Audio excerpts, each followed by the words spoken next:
you don't want to add a Halloween pack. Halloween was too. Hey, welcome to Sunday Night Hanging here on a Sunday, because it's easier finding a name for the show that doesn't involve the day of the week in it. Sure. And Ben, we got Trev, and we got the one and only Trey Shreddings. Yay! Been looking forward to this. Yes. So welcome one, welcome all. I'm going to get the roll call momentarily. Let them all file in. Security is extra crazy tonight. They're all like frisking people at the door and making sure they all have doobs in their pockets. You know, like, oh, your pocket's empty. Here. Like, damn, this is the best club ever. I know. So, yes, we got 37 people rolling in thus far and more coming in. And this is going to be fun. Trev and I were talking about it last night a bit. I leaked to him your new guitar purchase. Oh, yeah? He called it right away. I'm like, guess what we're going to talk about tomorrow night? He goes, Dimebag? I'm like, yes. Yeah. Trey's got a guitar that I think you're going to like. And I'm like, Oh, so you probably remember these when these came out, man. The Washburns? Yeah. Yep. See, we're old, Trey. We're old. Well, fine. I'll bust it out for you guys here. Yay. Hey, yeah, we'll get right to it. And then we'll get the roll call, folks. You know, everyone likes looking at guitars. So let me just you can see it there a little bit. But yes. Basically, this has been like a bucket list guitar for me since I was like 14 years old. They're a pretty rare unicorn. Yeah. Apparently the black ones are even more rare. But here it is. It is a 1997 Beauty dime Washburn 333 in pretty good shape here. Try not to look at the volute, Trev. You see that? Yeah. Stop. I have a thing against volutes. Oh, what's that? They're useless. They serve no purpose. Other than, like people are like, well, they put volutes on Les Pauls in the 70s. Yeah, the headstock still broke all the way off. So yeah. And I agree, it's the most random hill to die on as a guitar YouTuber. Mm-hmm. Yeah, the volutes, I don't think really. I mean, maybe slightly, but if you drop it on its head, it's going to break. Yeah. Yeah, but this thing, I mean, like if you know about these guitars, they're all chewed up on the ends. Like this one's in pretty good shape still. It's like buying an Explorer or Flying V. Yeah, and the headstocks, it's like when you're holding it's a big guitar. It is. It's so easy to smack either end off something. Yeah, exactly. Hence the video with Dimebag playing with the headstock flopping around on the end, and he's like, "Scrap, not rocking that. Keep on playing." Exactly. Oh no, I gotta fix that. They slapped that neck on, that headstock on at least 5 or 6 times, they said. But yeah. Beauty. Nice. Take it. Nice. What do you think, man? Like, do you remember these coming out, bro? Like, do you remember these? Like, I remember when Dime hit the scene, and he had his collection of Deans and such. And then I remember when Grover Jackson got hired by Washburn, because that was a big deal, reading in the mags and stuff. And we're like, well, who's he going to get? And he got like Paul Stanley and Dimebag. I'm like, well, that covers a lot of fucking territory. Yeah. Right there. There is some overlap. We know, because like Dime idolized Ace, for instance. But by the 90s, not as much overlap. But great call all the way around. And they said, and Washburn was never that big of a company. So it was kind of, I compare it, it's very similar in the EVH world, where there's a various different Wolfgangs. It's like the Ernie Ball Music Man. Didn't make a lot of them. Period of time. And then, boom, later, he goes, with Dean Official, and they put out a shit ton, as a result. So, yeah, so he, in 94, I think he signed his contract, or 95, and that was the first year of production. So, we know that he was tragically murdered on stage like Christmas of December of 04. Right. So in 2005 he was supposed to start his new line with Dean, which he had a couple right before the end there, and they did that until pretty recently, in which I'm pretty sure the son of Elliot Rubinson yes told the Dimebag camp that, hey, he's dead. You should get over it. And it was really crazy how that went down. But Yep. But the Washburns to me have always been iconic. That's kind of what I've seen him with the most. Right. And that was a big deal because like when I think Washburn, I don't think Dimebag Darrell. I don't know what I think of. I just think of kind of old man, like neutral. Maybe Nuno Betancourt. Nuno, yeah, but even then, I think of him as an outlier because it's like we make all this stuff, but it's I don't know how to explain it. I just think of it almost like Yamaha in a way, like great instruments, but nothing like edgy, cool, So yeah, which we should get. We got 51 people in here, Trev. I should. Everybody found their seats. I'm going to scroll all the way back to the. Ironically, at 4:20 p.m. Is that you, Steve Reeser? I had to do it. Zach Thong's here.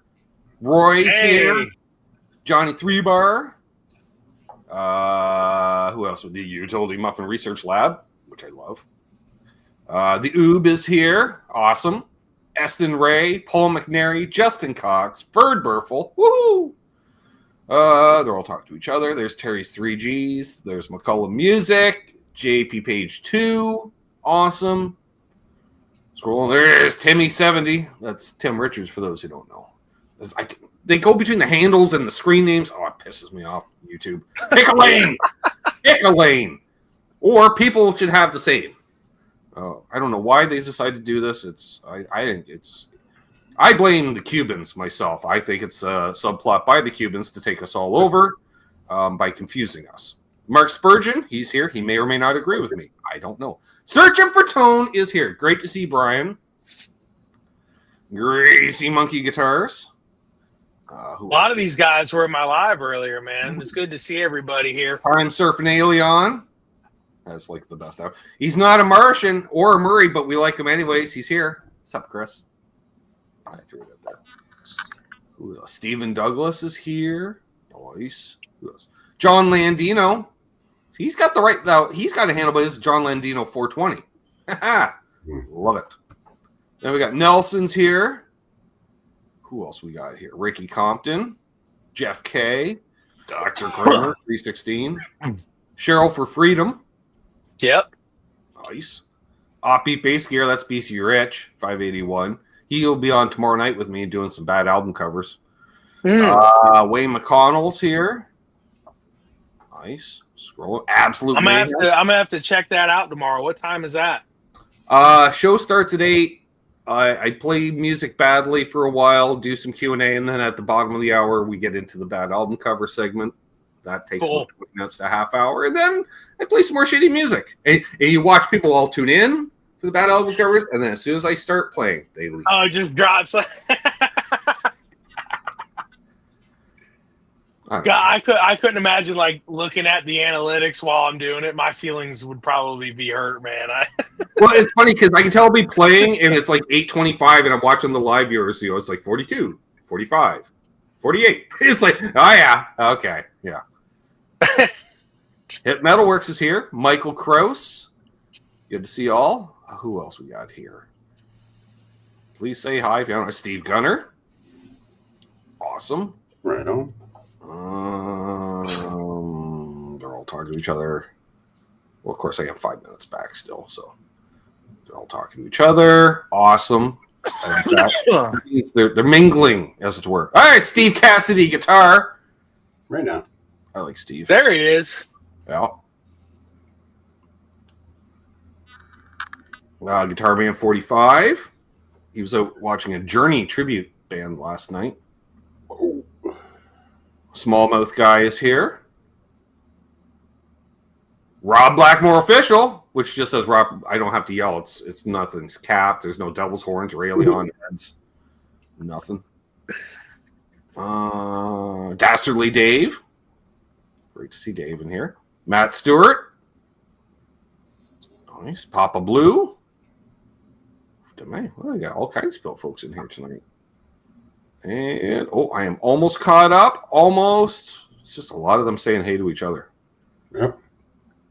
Oh, yeah, and I'm also not gifting Michael Cross a membership tomorrow night. We will be giving away memberships, but not for him. Oh, yeah. New month. How about that? Keith H is here. And Arf. Great to see you. Hey, we're caught up. Yay. 59 people. I swear they all said hi. All at once, too. All. Right? Yeah, it's just that roar of the crowd, and really they're all, hey, hello. So those chat lines used to advertise on TV, call me for sexy conversation. It's just 43 dudes going, hello.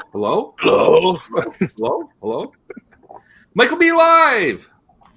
Michael B. is going to be joining us next week, Trev. Hopefully, we'll be celebrating 7,000 subscribers next week. Yes, you're right there, man. I'm close. I think 6 away. Let's just look in case somebody decided to subscribe since we went live. Yeah. Fresh. 3 away. 3 away. Hit it. Come on, guys. Hit it. So 7 years doing this, 7,000 subs. That'd be nice. The corporate world doesn't like me, Trey, and I'm okay with that. I like you. That's all that matters, right? We all like it. We had a niche, is the concept of this show, The Hang, was, for those who don't know, Trey plays live music. He doesn't just talk about it. He does it. We're going to get into that. But the idea was that hang, when you take a break during band practice or, sitting, whether it's a green room or a backstage before going on, just that camaraderie with your bandmates. And, especially if there's 2 guitar players, you say, oh, you want to talk about gear? I want to talk about gear. Let's talk about gear. So that was the concept. There's Richard Clark. And that's great. The concept with The Hang. And so as such, BC just gifted a membership. Nice. Dude, shout out to BC. Who got it? Keith H received said membership. Keith, yay. Yay. Awesome. Speaking of which, we will be doing for channel members and Patreons this coming Saturday at 1 p.m. Eastern, our Water Buffalo meeting, aka Zoom Hang. There's usually 20 or 30 of us hanging out, talking about anything but guitars usually. I think it's pretty out in left field sometimes. A little bit. My personal favorite was the 2 gentlemen talking about dental care, Trey. And guess what? Neither one of them had teeth. That was the ironic part. We're not naming names. Oh, Trey, you just gifted 5 memberships. What are you doing, you crazy man? I don't know, man. I appreciate you having me on, man. I've really admired this show, and like you said, it's like hanging out with your friends at a show or backstage or whatever. It's it's a good vibe. Good vibe. Silva, Scott Brockway, who just had a birthday on Thursday. So there's your birthday gift, Scott. Awesome. My sister Amanda, Joe Alba, and Jenny Ludes. Nice. Wow. Which proves we have a female contingency. They're small. They're proud. They're around. Awesome. So I was going to say, yes, I discovered you, through YouTube. Go figure. But okay. And I was lucky enough to be gifted a membership on your channel. And so that opened up a whole wall of content. And so, like I said, you actually leave that room and play music at pants shaking volumes on occasion. And, which is a wonderful thing to do. Just, not enough people, I get that certain people, they're in certain areas, they can't turn up an amp. But there's something about just hitting that chord at 100 decibels or more. The people in the front row and some of my bandmates don't always love it, but I sure do. Not just gifted 5 memberships. Yay. Awesome. Tom Rains, Boner Jams, Basil, Error Macro, and Jason Violator. No, Viator. Oh, Jason. I know Jason. Right on. That's awesome. So something I've always seen with the memberships, it occurs to me now that they might not necessarily be watching, but they're your subscribers that get them. Yes. Yeah. Yes. So, I don't know exactly where you are in Florida. I know you're in Florida because you mentioned playing beachfront, and we're not doing that here. It's barely above freezing. Okay, so that's not happening this time of year. I've done it. It sucks. But you're down in Florida. You play an open mic concept once a week or host? So yeah, we host it. I've been doing that jam for almost 10 years now, and a lot of it I was not even getting paid to do. Like I was like a jammer that would come and sit in with the house band a lot, and I eventually ended up getting that gig. And I mean, it grew, man, from the time it happened. Like what was happening before was like people were like knowing that it was a jam, but then like when I got it, I kind of made it like a musician's showcase. Like if you have a band with some original stuff, you can come in and we'll do a featured artist night, and we'll play an hour and you play an hour. We'll open up for you, and you take the show. I'll run the sound. And I mean, it's grown to, we get anywhere between 60 and 130 people a week coming out to this thing. It's incredible. That is awesome. It is. In today's world, if you get to play in front of more than 50 people live, outside of a dedicated event setting. Right. Yes. Just because the concept of going out to a bar and seeing live music it's not as prevalent as it once was. And so as such, and it's, and I love doing it, but it's like you do feel like a bit of a jukebox. Like they're not necessarily there to see you. Some are, but some aren't. And and a lot of, let's be honest, most bars don't hold more than 100 people. So, right. And it's just the way it is. And it's great and have fun because there is something about that synergy, where you got 4 people on stage, but if you're all perfectly in sync and man, is on point, it might as well be 100 people on stage. You're like, that's awesome. Yeah, exactly. There's nothing like that feeling. You can't do any drugs or any kind of thing to get you as high as that makes me. Yeah. Like it's equivalent to like just being able to lift off the ground and just start flying. To me, it's like, whoa, it's really incredible. Yeah, Lee just popped in. L-Bar J. We got 2 yards. We got, who else was that there that popped in? 2 yards. What's up, man? Yeah. My knees hurt. It's here. My knees hurt. Awesome. Nice. And then you're gigging out with your own band as well. Yeah. So my band we host the jam. Right. That's kind of like home base. And then, the last like pretty much 5 years now, I've been doing my band, the Green Tree Brothers, Green Tree, like a last word. So like together. Right. But, it's grown, and like the core of the band was me, my best friend Dan, and my best friend Danny. Like Danny is my bass player. He's 74 years old. He was like one of the first dudes to like see me come out of the bedroom when I was young, sure, and go on to like an open mic stage. And he's believed in me and supported me ever since, then. So, he's been a huge part, and Dan is one of the nicest guys and one of the most fantastic drummers I've ever come to play with. It's really like, I'm really blessed to be able to work with these guys every week. And my sister gifted a membership and Carrie. Oh, nice. Nice. Right on. Nice. A lot of nice people here, man. That's great. You got to be proud of that. Tom Lynn, but doing drugs and playing out. Now you're cooking with gas. Yep. Did you tell them your gig story with the dabs yet? That has been mentioned a couple times over the years. Yeah.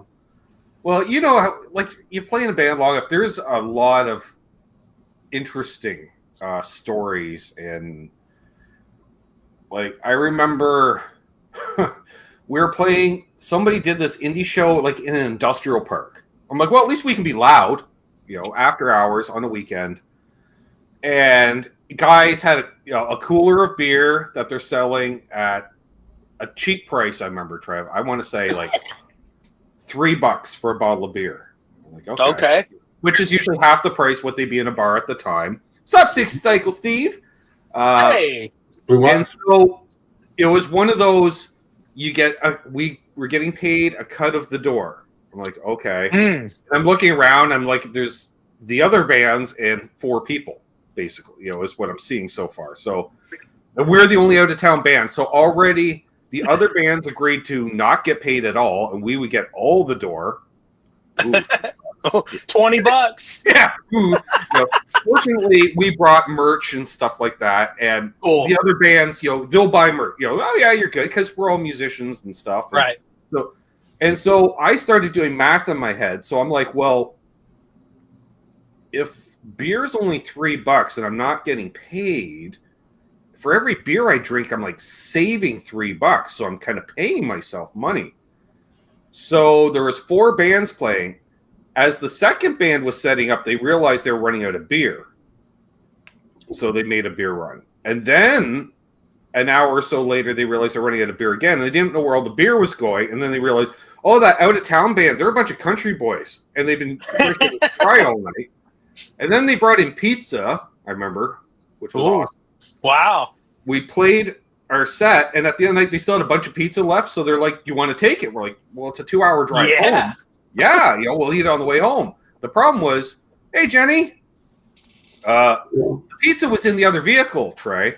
So we get on the 401, which is the main interstate highway across Ontario, to head home. And I'm like, I want pizza. So I text the other car, give me some pizza. They're like, we're driving, 70 miles an hour down the interstate. So I don't care. Roll the window down. We put the windows down. We merged the vehicles close. And my bass player's hanging out damn near to his waist out one vehicle. I'm hanging out damn near at waist in the other vehicle. And one of those just lunge, grab 2 slices of pizza in your hand, clutching half of it. But I'm like, I have pizza! It was 70-mile-an-hour handoff. This was epic. Hopefully nobody filmed this. This is so illegal. But it was so awesome. And then I'm eating it. They're like, how is it? I'm like, this is awesome. And this is exactly why I'm in a rock band. I'm like, stories like that. Dude, that's pretty rock star. I'm not gonna lie. I'm like, pull a little closer, and Buddy's like, dude, we're only like 3 feet apart. I'm like, don't matter. I'm like, a little closer. I'm reaching out with one hand while giving him to come along. Come on, a little closer. Oh my god. Yeah, it was epic. So was there any pizza left after you grabbed it and it like blew away and like? Oh no, like he was literally holding 2 slices stacked by the crust. Oh, okay. And cool. I just grab, yoink, I took my glasses off because I didn't want them blowing off at speed. I remember that. But yeah. Where was the video cameras, man? We didn't have smartphones then, huh? We did. That was the funny thing, but for some reason we never really recorded video at that because this would have been 12 years ago. So people had iPhones and stuff, but for whatever reason, we got a lot of photos, but not video of the band that often. A little bit towards the end when we did a couple higher profile shows. Saw Mark Taft sneak in here, by the way. Hi, Mark. My life roadie. Yeah, no, because I was imagining him holding out this pizza and all the shit flying off. With the box. Here, take it off. Yeah. Yeah. Well, he was also the same when we went up to Toronto to record our album. Basically, the equipment trailer was a converted garden trailer that was just 3-sided, and we built a box that slid into it. And for some reason, we lost the tie-down strap to secure the box inside the trailer. And we're like, Like we just recorded the album. We have our whole back, drums, bass rig, 2 guitar rigs, minus guitars in this box. And we're like, well, that's a lot of weight, Trey. That should stay in place. Now, fortunately, our roads are really good in Canada, but there is a few rough patches. It's over a bridge, ravine kind of thing, so with frost cycles. So we hit a couple bumps, and every time he hits a bump, the box is shifting an inch out of the trailer. And I'm like, Jeff? He's like, yeah. I'm like, can you chirp the brakes for a second. He's like, why? Just do it. Boom. I see the box. That's not good. I'm like, wind resistance against the flat faces. I'm like, that box is weighing nothing. If air gets under it, like all of our gear is going to be all over the highway. Right. 3 lanes. Yay! You know. So yeah, we stopped a couple times, pushing it back in. Got to a truck stop just outside of the city where we bought like the cheapest yellow nylon rope, but we bought 50 feet of it. We just rounded all. Yeah. 4 times. Yeah, you didn't pay the gas station strat prices that were probably like. They didn't have it. All we could find was 1 pack of yellow ass rope. I'm like, yeah, where's all the tie downs for the truckers? Like, where's that? So it's literally just all right, and I spent 2 hours looking at the back of a Ford Ranger at that trailer, just waiting and hoping that this all of a sudden when he snaps, snap or something. And I got a crazy trailer story, and this is funny too. So, have you ever been approached, like, you're playing a gig and someone comes up to you and they're like, hey, oh, I want to book you, right? But have they ever gone, hey, I want to book a gig with you at my nudist resort? Has that ever happened?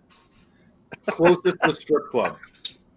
Okay, that's a cool one. Yeah. This one's not as cool. Well, yeah, especially because if it's a seniors nudist resort, that ain't cool, dude.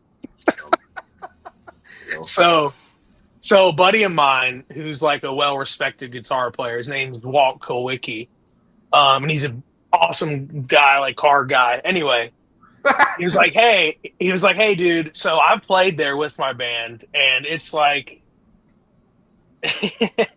I like what she said. Right. Yeah, exactly. So he's like, yo, you should do the gig. It's cool. They'll take care of you. Because I'm like, really?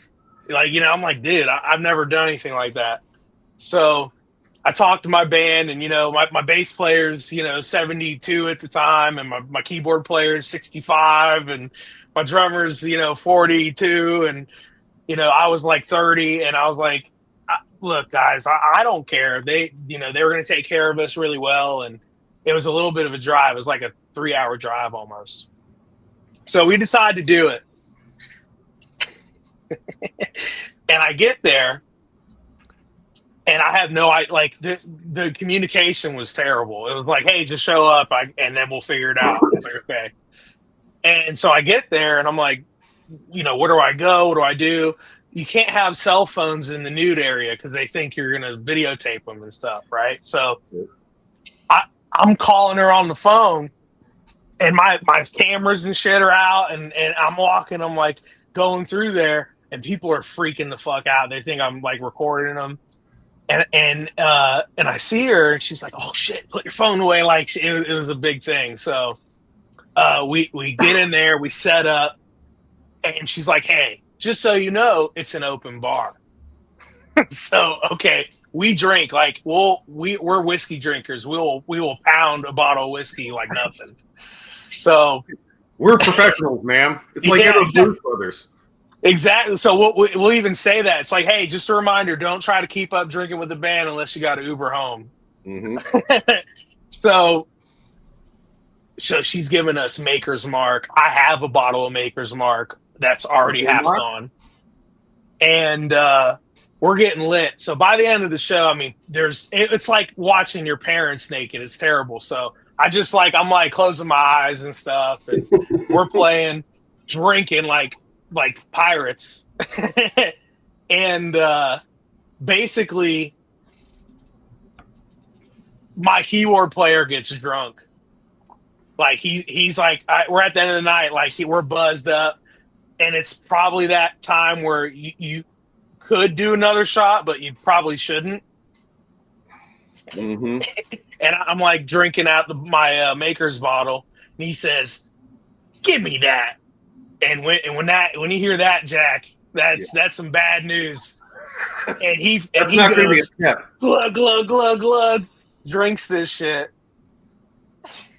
And I'm like looking at Dan, my drummer. I'm like, oh my God, no. and we're like, what the fuck are we gonna do? 5 minutes later, I mean, he's like stumbling around. It was like funny, you know. We're all like at the end of the gig, and he's got his like van there. It's got a bed and stuff. So Dan and I like load up his stuff, you know, like you do for your bro. And Right.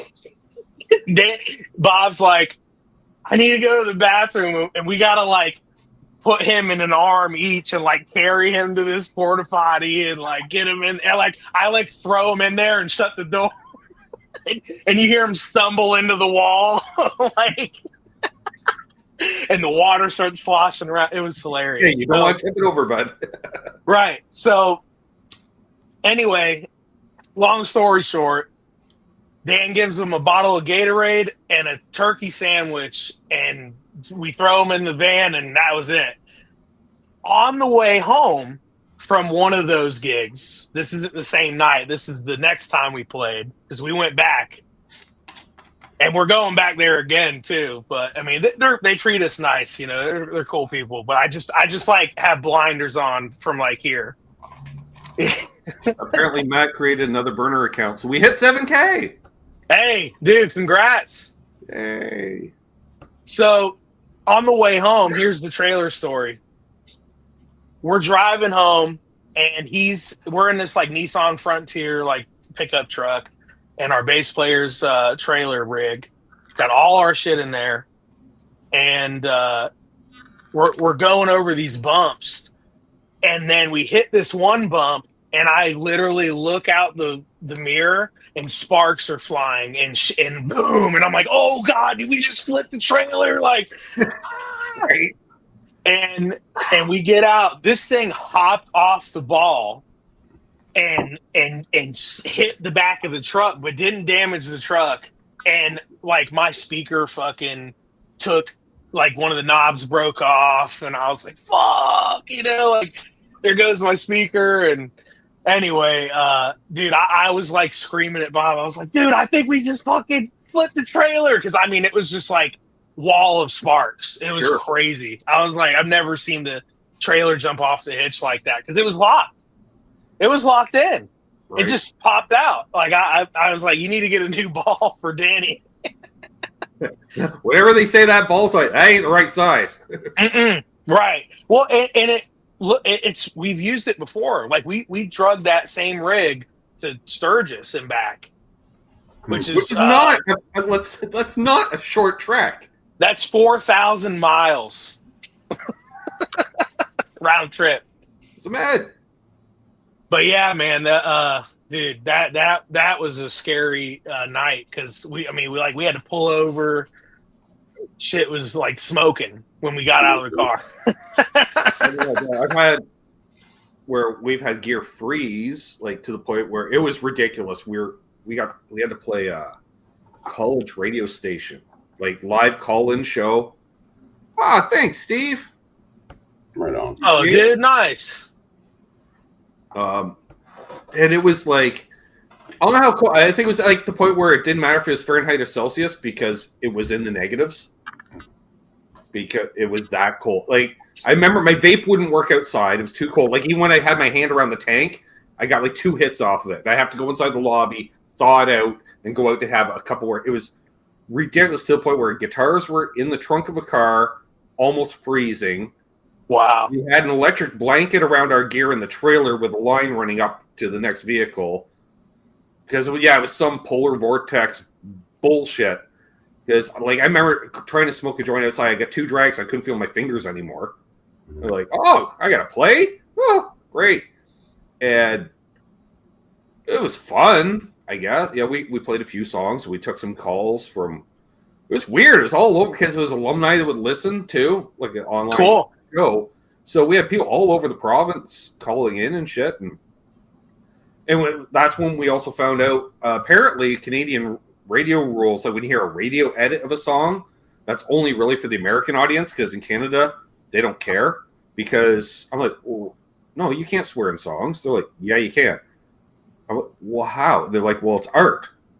I'm like, well, I get it's art, but you get that it's art? They're like, the government gets that it's art? And they're like, yeah, so if it's a part of a lyric, we're like, oh. They're like, well, what song do you want to play next? We're like, F you.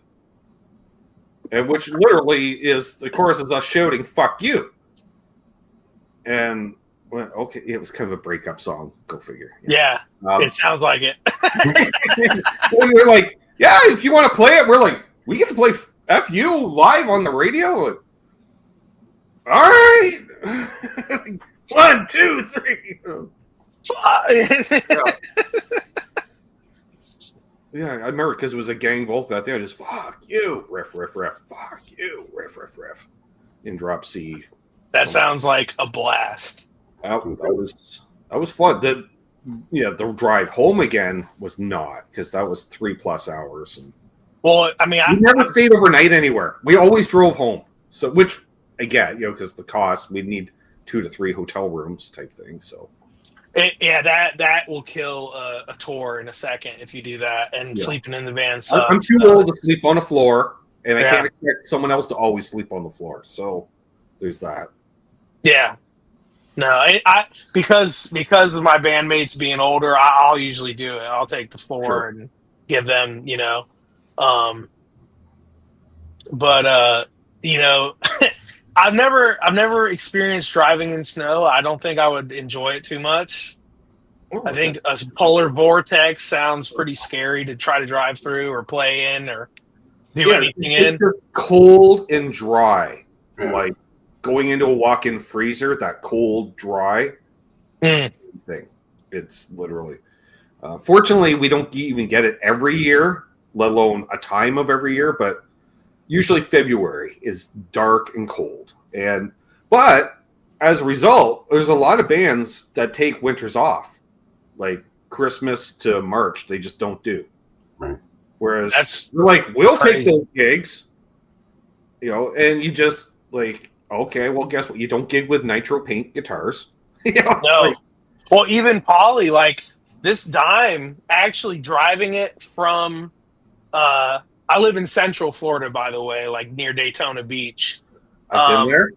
I drove from that area to almost Tampa and back, and there's like some finish cracks that happened just from transporting it, Mm-hmm. Just it is what it is, those temperature changes will do it to pretty much any guitar. Most modern guitars have a really thick poly that won't do it. Yeah, I remember like winter gigs was literally guitars are the first thing loaded in and the last thing loaded out, because that way the car, you got the car running with the heat blasting for a good 10, 15 minutes. Generally, like for me, especially locally, after a while, because once I stopped doing original music, once I started doing covers, I'm just doing that locally. So it's like, let the car heat up. Guitars are going in the back seat, so they're barely seeing a temp change. And it's literally, you're just outside for a minute. They're in a hard shell case. They're not going to feel that cold air. So that's why I won't do gig bags, though, because if it's windy, that wind will cut through a gig bag, and it will your paint. So do you play all the time? Like, are you like a full-time musician too? Used to. Okay. I'm retired now, I like to say. Although I leave it open. By the way, thank you, Ferd Burple, for the donation. Congrats on 7K, you said, with a hit to the Ferd Troll tip jar. Nice. Zach Thong, I get you. Yeah, dude, I totally get it. That was a heartbreak last night, so I'm not going to talk about it on your behalf. I'm looking more like Jerry Cantrell, or is he looking more like me? No, honestly, you kind of do now that I see it. That was said. Yeah, briefly, for those that are new to the channel too, because by the way, welcome all you new folks. Thanks for coming by on Trey's behalf and such. I enjoy it. Like most people, played music in high school to a certain extent. You leave school, bedroom player a bit, but then life happens, and then it's like you pick up. For a while, I was picking up a guitar once a year, and I'd be at a family function, and if a cousin brought a guitar, I'd noodle on it a bit, and then it just happened that I got into working for the military around 2010, 2011, 2010. Doing, ironically, running PA systems for parade ceremonies stuff because you got to make speech. It's a PA system. It's a microphone. They're like, when I applied for the job, they're like, so what's your credentials? Are you an audio engineer? No. Are you? Because other things involve running cables and stuff, like in building PA systems and stuff. Hey, what's up, Scott? Scott Brockway. They're like, so can you run a PA system? Yes. And your experience of that is? I'm like, I'm a musician. Like, okay. And how long? And at that time, I'm trying to think, what, be 15 years? So I was in my mid-30s, I think, give or take. And it's like, they're like, when did you learn how to run a mixer board? I'm like, 25 years ago. They're, by that math, you were 10. I'm like, yes. Like, how were you running? I was like, well, sometimes my dad couldn't find a sitter or my mom was working, so I got to go with dad to band practice. So where was there available seat? Behind the mixer board where the sound guy would sit on occasion, who was one of the other band members' sons, grown son that did the mix. But I learned what everything did because I was curious. I was like, what's this? And I always wanted to be a rock star my whole life anyways, because growing up with my dad as a gigging musician on local level, but fairly well known. And just watching TV and seeing Eddie Van Halen and Ace Frehley smiling while playing guitar. I'm like, I want to do that. So I, as a kid, like probably every summer, I'd say to my dad, I want to learn how to play guitar. No. I want to learn how to play guitar. No. Till finally, I came to him and I said, I want to learn how to play bass. He's like, really? Yeah. And he's like, why? I said, because I watched him he had just stopped gigging a year or two prior to that. But I was like, your band went through a fair amount of bass players, and it was always hard to find one because every bass player also played in two other bands. Yeah. So supply and demand. And so and he's like, that's a rational reason. He's like, okay. So he called up a couple guys, hey, you got an old bass kicking around? Yeah, okay, boom, boom. Hooked me up with a bass rig. I paid for it, but he found the stuff and thumped around with that for a few months. I went, I don't want to play bass. It's kind of boring. This kind of sucks. I want to learn to play guitar. And he's like, okay. But he saw like I was sticking with it. I said, I want to switch to guitar. He's like, okay, well, use my gear until you get your own. All right, so I got a late 60s Silverface Vibrolux amp and a 67 Tele to play on. Okay, except I wanted to sound like Angus and Malcolm Young. And guess what, Trey? A Tele into an amp that has zero gain. Oof. I was like, plink, and I was like, this sucks. This doesn't sound like Ace Frehley. Yeah, and I'm just like, and I remember I'm plinking on it, and it's super clean because my dad played country and at best a little rockabilly. And he was like neck pickup of a Tele at stage volume, direct into a Fender amp, clean. That was his sound. So I was playing, I got frustrated. I come out on the couch, sit down on the couch. I'm like, I can't get the sound I want. He's like, well, what do you look for? I'm like, well, I want more like AC/DC tone. He goes, well, you turn up the gain. I'm like, yeah, what? He's like, yeah, turn up the gain knob. I'm like, oh, okay. You got to add gain. That's what he would call distortion. You're adding gain, which a lot of amps do have a gain knob. Your preamp. Go inside. Go back into my bedroom. There's no fucking gain knob, Trey. And I come back out. I'm like, Dad, there's no gain knob on that amp. He goes, no, I don't like gain. Oh, he did that. Dude, that was a win for Dad. That was funny. That sounds like my dad. He never changed. So, and then I made a deal where I traded my bass rig for some pedals and cash. Ooh, okay. So now I got a couple pedals. And that was cool, including a Boss CE2 because everybody had one. That was cool. And then it was time for me to get my own guitar. So and he's like, well, what do you want? I'm like, I'm leaning towards like a Les Paul. Because like I played a Tele and it's not now great. Years later, Teles are a thing. And I love me my Teles. But teenage Ben, again, want to sound like either Kiss or AC/DC, Tele ain't doing it. So figured Les Paul seemed to work for Ace Frehley. So we looked up in the newspaper and found Les Paul with an amp and pedals. Or it was just the guitar for sale. Like, all right. $700, I think he said in the paper. This is early 90, 91 maybe. For what year? What year guitar? Just said Les Paul, didn't know. Okay. So I figured, okay, it's used second. It's probably 70s Les Paul. All right, so. And I was more concerned with the problem I found was around here, there was no Gibson dealer. So you would find used 70s Les Pauls. And they were all black or gold top. Like, nobody's favorite finish. I wanted a burst or something.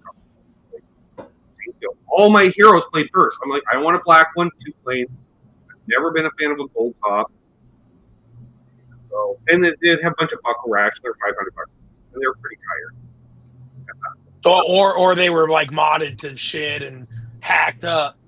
Exactly. Yeah. So what are you gonna do? So I found this. So it was funny because my parents owned a restaurant, Friday night seafood restaurant. So Friday night's busiest night.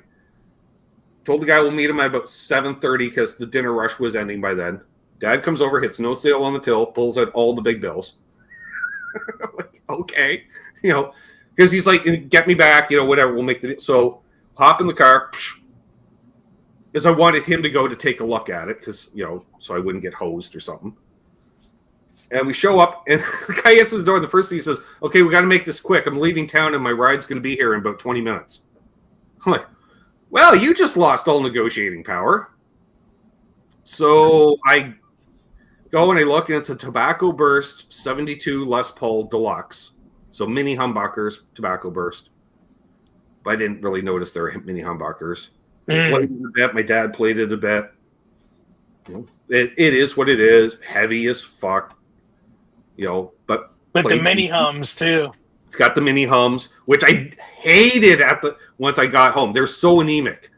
Yeah, they're bad. And one of the reasons I got rid of the guitar is because of the pickups. Now, years later, I didn't know you could put P90s and they slide right in. And had I known that, because I do love me a P90 Les Paul. Yeah, but P90s weren't also a thing in the 90s. No, and they were noisy too. Yeah. So, yeah. But at that time, Teenage Ben, I got a fucking Burst Les Paul. I got thrown in the amp and a couple of pedals, basically thrown in for free, which I got negotiated in. And I've been saving my money. And I think I had like $300 at the time. So I was able to basically pay off half it right away. And then I worked at my parents' restaurant, and they just garnished my wages, like $25 a week until it was paid off. Awesome, mom and dad. Yeah, that is awesome. But it's like, it wasn't handed to me. I had to work for it, but and if I was able to, I'd shoot them extra money. Even I'm like, hey, take off 50 this week, because I've been saving my shekels, so I don't need. But yeah, and I got rid of a few years later for basically what I had into it, which sucks. But what do you do? It's the 90s. But then they put it away. Worked for the military doing sound. Got laid off from the military.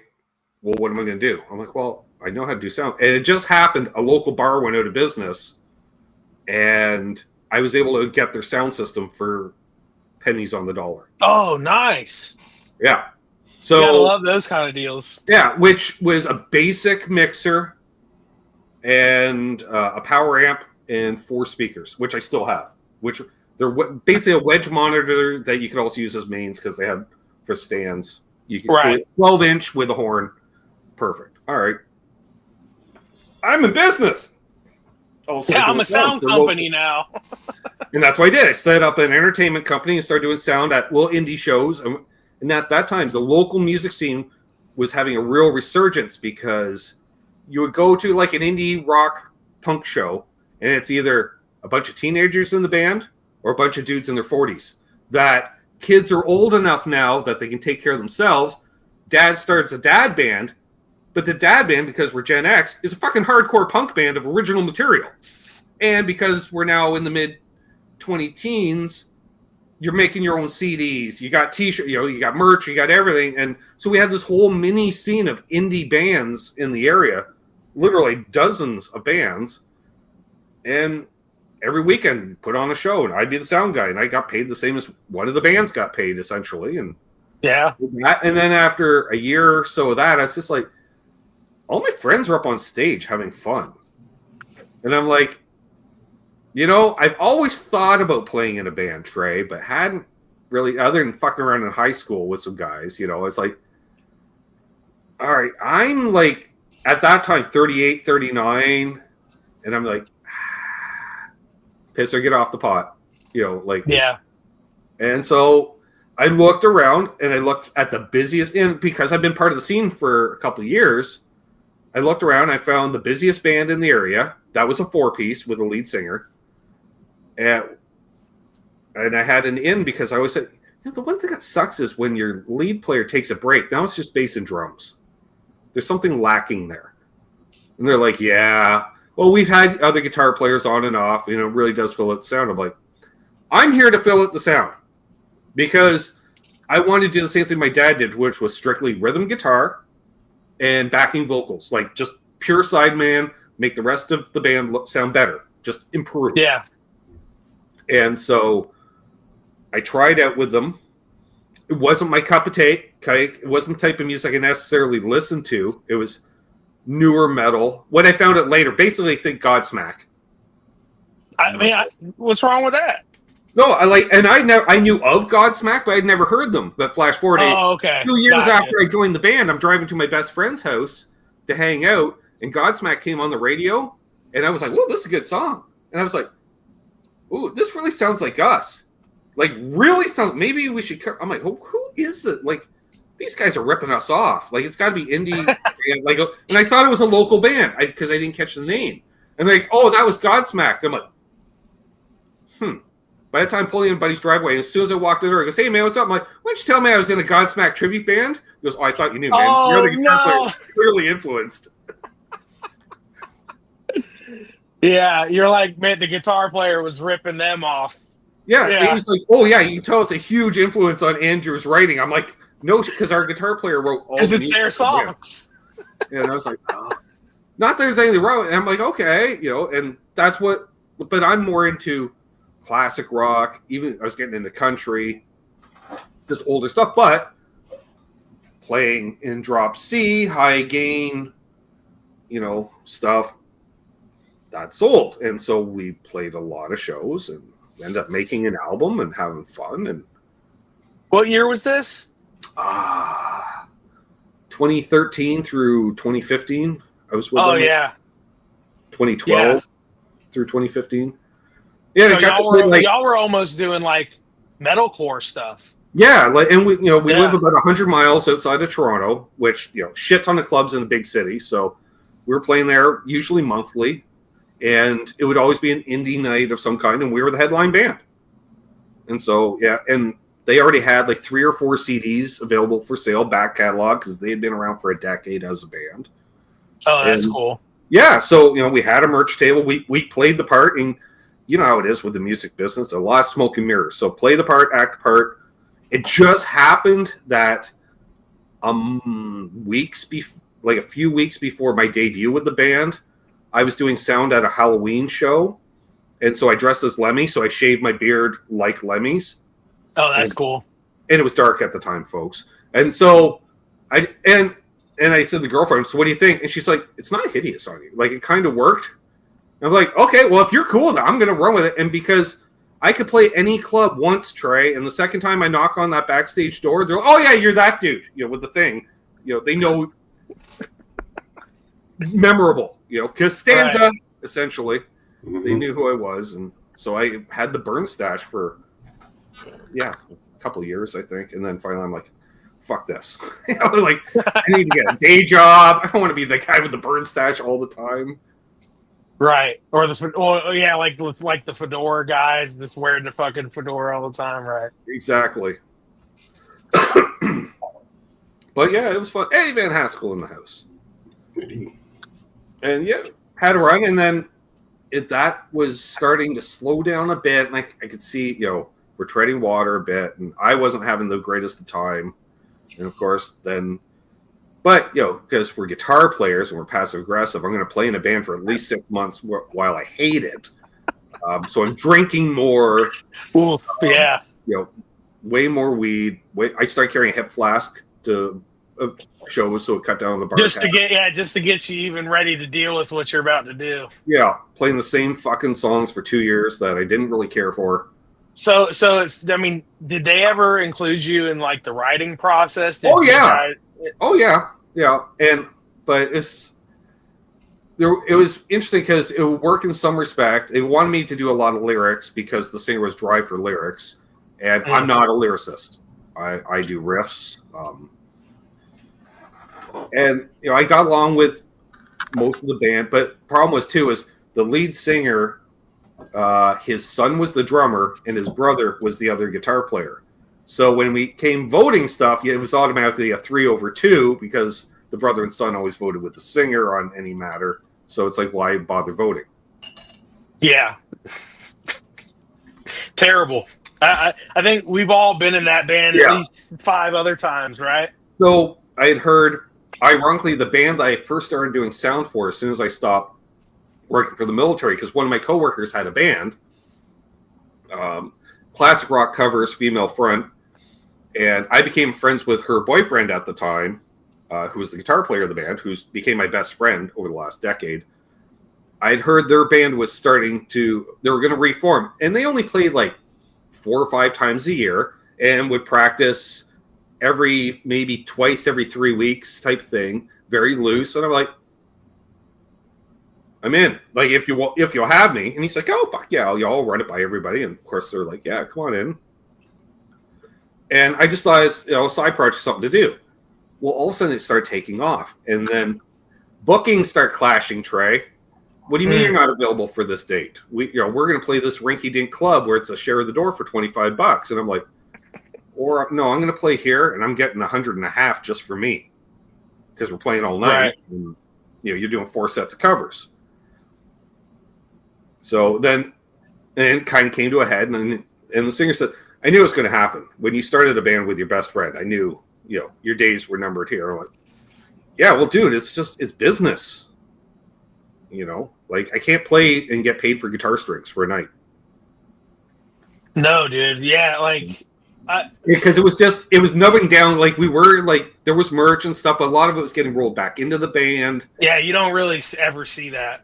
Yeah, and diminishing returns, because we would get a monthly stipend of something, and it was $100. Sure, okay, but then it became $80. It was $50, and here's your $20 for a month, and I'm like, dude, because the idea was to cover your strings and picks and your consumable, cover the drummer's sticks and stuff, and yeah, or studio time, or whatever else, merch. Exactly. Yeah. Or the gas to get us to the out of town gig that potentially has some, if the right people see us, blah blah blah blah blah. Yeah, you might get a case of Jenny Light. Yeah. So then then it became a couple of a few cover bands in the area and doing that, and which was kind of not hard to do because I had a bit of a reputation in the area and stuff, because we were known as, oh yeah, you're one of the few bands that actually plays out of town, like more than 20 minutes out of town. You don't play just one town over, you'll play 100 miles away. I was like, yes, in any direction, up and down the highway. And we had opened for a couple of big name band. Well, big Anvil, so, and Killer Dwarfs. So that's a big name. I mean, they're a Canadian band, aren't they? Yeah, a couple of Canadian, but it was kind of a pay to play thing. But we saw it as it's a resume builder for one, and two, we had enough of a following that I was like, we can make money at this. He was like, what do you mean? I was like, well, we have to outlay a couple $100 to buy the tickets from the promoter, but we make $5 per ticket. He's like, yeah. I'm like, we'll have no problem selling 40 tickets, 50 tickets. Oh yeah. It was like, yeah, this is gonna be one of our better paying gigs. That's always better. Which was funny. Our drummer, who was young, he had just turned like 19. And he's like, oh man, I've been watching YouTube videos on Anvil. I'm like, yeah, their drummer, he's pretty sick. I'm like, yeah, Rob's pretty good. He's like, yeah, like old school, true double kick. I was like, yeah, I know, man. It's really cool. He's like, oh man, do you think we can meet him? I'm like, probably. It's what? I'm like, they're at the table right next to us, dude. Because we're sitting at the back of the bar waiting for the show to start. There's the fucking singer asleep on the fucking table because he drove down, and the bass player and drummer sitting there talking to each other. I'm like, yeah, dude. That's why they placed us here, because we're the direct support for them. There is no green room at this bar. Why? Because Anvil, if you watch the documentary, it's kind of depressing. Yeah, that's how I know of them. Right. Yeah. Yeah, like I kind of skipped over a lot of the 80s stuff, just at least what I was able to see at first Mm-hmm. was a lot of not like poppy, you know, stuff that I just wasn't into, man. Like when I was young, I was super into like the metal scene. Like, I mean, high school was the blow up of like metalcore and Sure. that melodic like Kill Switch Engage and stuff like that, which Mm-hmm. I thought was great, man. I mean, it was very melodic. They had solos, they sang, they screamed, they were sick. And a lot I do that miss whole some of scene. those epic things. Yeah, You never do it that was with cover it was bands. cool. You play radio hits and cover bands, but with the original Right. band, because we would do ballads, and we're like, well, if we're going to do a ballad, let's make it big.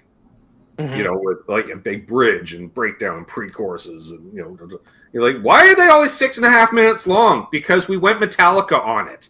We've got like Right. an intro that's 3 parts alone. The singer's sitting there for 1.5 minutes, not doing shit while we're doing our dual guitar things. And there's 30 parts and which was funny because I'm trying to one of our more epic songs. It wasn't until our album was finished, and my bass player used it as a burn. He's like, "Yeah, at least I didn't play the bridge on the outro." I'm like, "Yep." And the singer's like, "What?" I'm like, "Yeah, none of you guys caught that during all the mixes, and because the bass player and I were shut out of the mix down of the album, is the guitar player and singer that did all the mixing on it and stuff." So they didn't let you have a say. I was like, they chose the wrong track. There was 2 tracks in the master or in the DAW, and they chose. Oh, dude. Wrong. Yeah, that's like a deal breaker for me. It worked. Like what I was playing over top worked, fortunately. So it wasn't like it was, and that's how they missed it because it did work. But yeah, I was playing the outro during the bridge. That's why.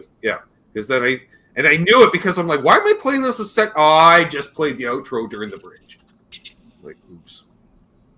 Because I played different stuff. Then it was one of the few songs where, as guitar players, the guy who did most of the lead was doing a bunch of rhythm stuff, brought it finished. I couldn't find a spot for me, so I started playing different arpeggio stuff over his chords, which was cool. Right. Instead of like muddling it up with like other shit. Yeah, I'm like, well, we can layer it. I'm like, but we layer everything.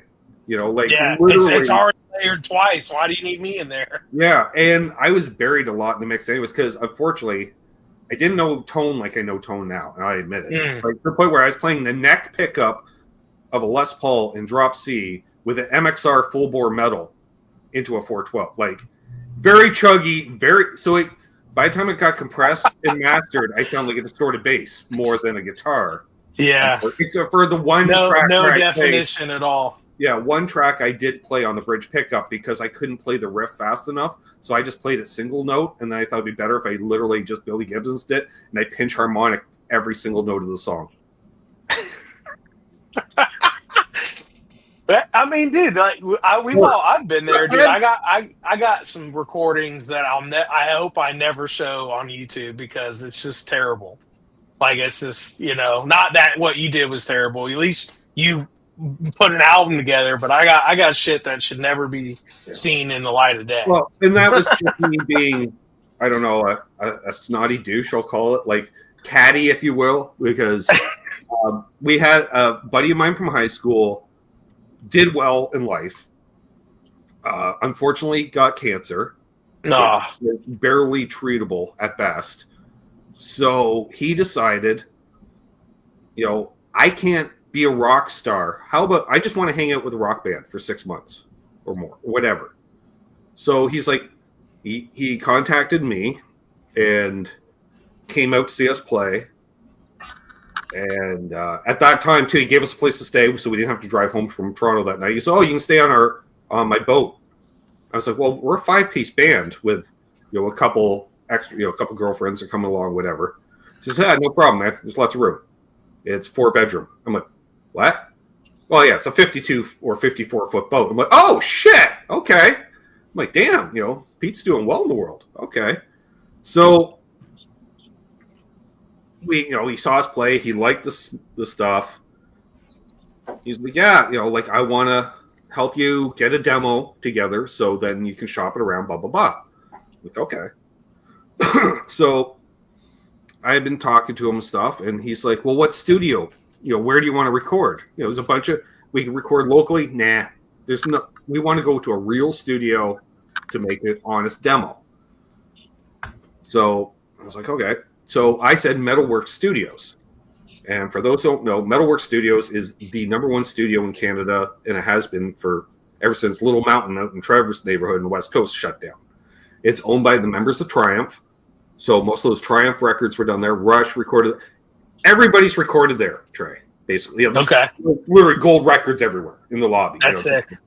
It would be, I don't know, it's the Sunset Sound of Canada in many ways. But it just has to be owned by the band Triumph. Mainly the drummer. Anyways, so I just said out there, Metalworks Studio. Studio A if possible, because they have the Neve console, Trey. Just being a douche about it, right? You were like, oh, I know my shit, and it's the best. I'm thinking they're going to charge like $800 an hour, some ridiculous, it's not going to be cost effective. So, I want to be able to get like 5 minutes of a song in there. Yeah, so I'm like, just let's shoot for the moon. Well, it turns out, Trey, that the recording industry is a lot more, how do I say, business than it was back in the day. Like, studios back in the day, when you could book at 9 to 5 or 6 until 3 in the morning. Like they would do literally, some studios would run 3 shifts a day, minimum 2. Because, some artists, they didn't even show up till 8 or 9 at night, and then they start recording all night, because whatever, lifestyle choices, we'll say, Right. But in today's world, every artist, they book a studio 9 to 5, Monday to Friday. They don't work evenings. They don't work weekends. So we were able to book the best studio in Canada for $100 an hour over Labor Day weekend, which most of your basement home recording studios that your buddy has, they're still going to charge you $100 an hour to do a little indie album. And fairly so, because anybody that has any kind of gear should be charging $100 an hour or more. So, and that came with an engineer to run the board. Right. And so we're like, okay, well, maybe we can do 2 songs a day and get a demo together over 2 days. So we show up, and they're like, oh, you're in luck. We just upgraded the computer system. So Pro Tools, to switch from one session to another, instead of taking 45 minutes, takes 4. But, oh? So once we're mic'd up, they're like, yeah, we can just like basically go as fast as you want to work. Wow. Oh? Okay. And I think they even let us set up. Oh, no, we did show up super early Saturday morning. That's right. We left super early in the morning. Showed up. And we were able to knock out 4 songs a day over 2 days. So we made an 8-song album when we thought we'd only do like a little demo. We're like, holy and you shit. guys went in there like rehearsed. Oh, yeah. We were tight. We were ready to go. Yeah. Like, I still remember one track. I one-taked one track to the point where, like, the engineer was adamant, Trey. He's like, I'm not here to produce in any way. I'm not going to give you any, because he can't, because if he does, then you're getting more stuff for free, basically. So, like, as a studio, this is their policy. And I just remember he's running the board. Half the band went out to grab food with the manager. Bass player was monitoring my tracks because, for a second set of years, listening for fuck-ups. He happened to just slip out for a smoke, finished up a song. They were switching over. He decided to slip out for a smoke. I'm like, okay, let's go, because I'm thinking, it's going to take 3 or 4 takes minimum, whatever. He's got time. And so plays the song, and I play through it. And as I'm playing, it's one of those, okay, so far so good. Because it's weird. You can have that kind of out-of-body thing when you're recording. Yeah, self-monitoring. Holy crap, like we got to the bridge, and I haven't fucked up yet. Okay. And it got to the ending of the song, and I just looked at the engineer, and he looked at me. I'm like, I know I can't ask you for feedback, but did I just one take that? He goes, I can't give you advice, but I'd say you're more than welcome to move on to the next track. I went, let's. I'm like, just so I can say I one-taked a song in the studio. He's like, right? Sure. And so, and then the bass player comes in. And he's like, "Well, I thought you were doing this song." I'm like, "Oh, I already did it." He's like, "What?" Goes, the engineer without missing me. Oh yeah, I one-taked it. What? Yeah, you fucking one-taked it. Nailed it. Yep. It wasn't like an overly complicated song, fortunately, but still, it was just in the zone. So, have you posted any of this stuff? There was some. I think some of it is on Bandcamp. Because I joined an existing band, I don't own the rights to a lot of stuff. Other than I was rather insistent, in case we got radio play on that, what became this album, to register it with CanCon, which is like, or SOCAN, sorry, which is like Ask Off in the US, for any publishing and shit like that. So it's essentially copywritten material. And the singer said, "Well, go ahead and you set it up." I'm like, "Okay." And so it was the band's YouTube channel I also own because I started it. And when I left, we negotiated my release. Like I don't get any future anything, blah, blah, blah, but I technically own the rights to that album because I registered. No. So as such, one of my intro videos is, like a music montage like we saw at the beginning of the Showtime, except it's like 3 minutes, and it's actually one of the songs from that album. Cool. And then I think I have another one saved as a background one here. Don't we try? So after being in a situation like that where you're going into like this really nice studio and having I'm getting a phone call. I'm not gonna answer it right now. I'm busy, guys. Sorry. So going from like that environment, how did you do you do any recording at home? Like, how do you feel about that kind of stuff?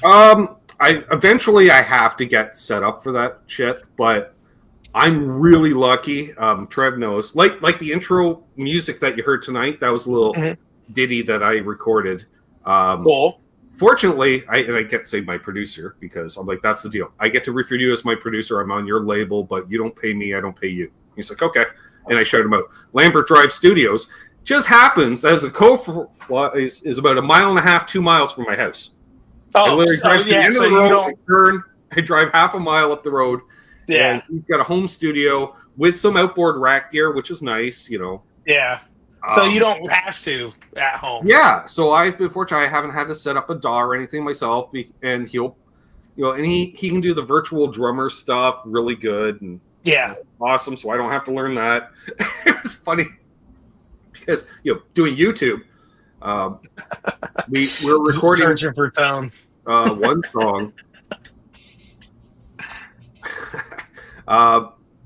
Was Greasy Weasel, which is a song I wrote a few years ago, just with a drum looper pedal.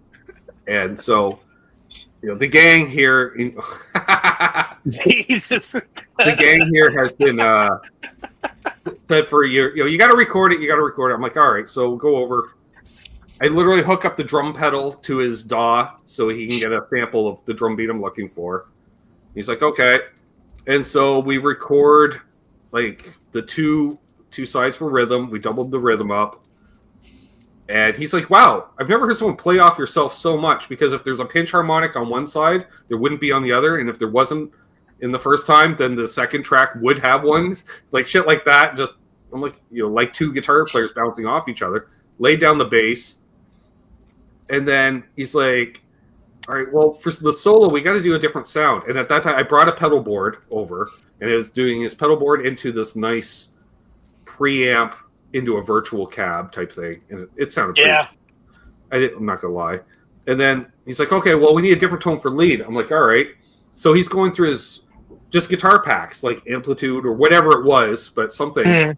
He's got these sound samples, and he's like, what do you think of Pete Thorne? And and as he's going through the list, like to pick, I'm like, oh, he's a pretty good guy. He's cool. And he just looks here's his tone. He's like, he looked at me like, what the fuck, dude? I'm like, what? He goes, no, like from the list. Do you want to choose that one? I'm like, oh. He goes, what are you talking about? I'm like, well, I know Pete. Like, we're friends. I thought that's what you're talking about. He goes, oh, you know that? Oh, I didn't know that. He goes, no, I was just picking off the list. I was like, oh. Now the pack was on point. It was exactly what we needed. Sat in the mix perfect. Which once again Pete knows his shit. Of course. Yeah. It was so funny but it was one of those. So what do you think of that? And he's asking as a tone, and I'm thinking as a guy. And he's what? I'm like, what? He's like, oh right, because you're the guy that we go to NAMM shows in the past and stuff. And it's like, yeah.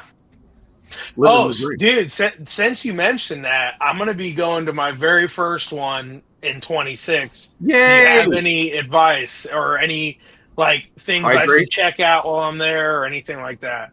All right. Well, the last year I went was 2020, which was the last of the olden times. Yep. When everybody was there and blah blah blah. You can't have enough weed.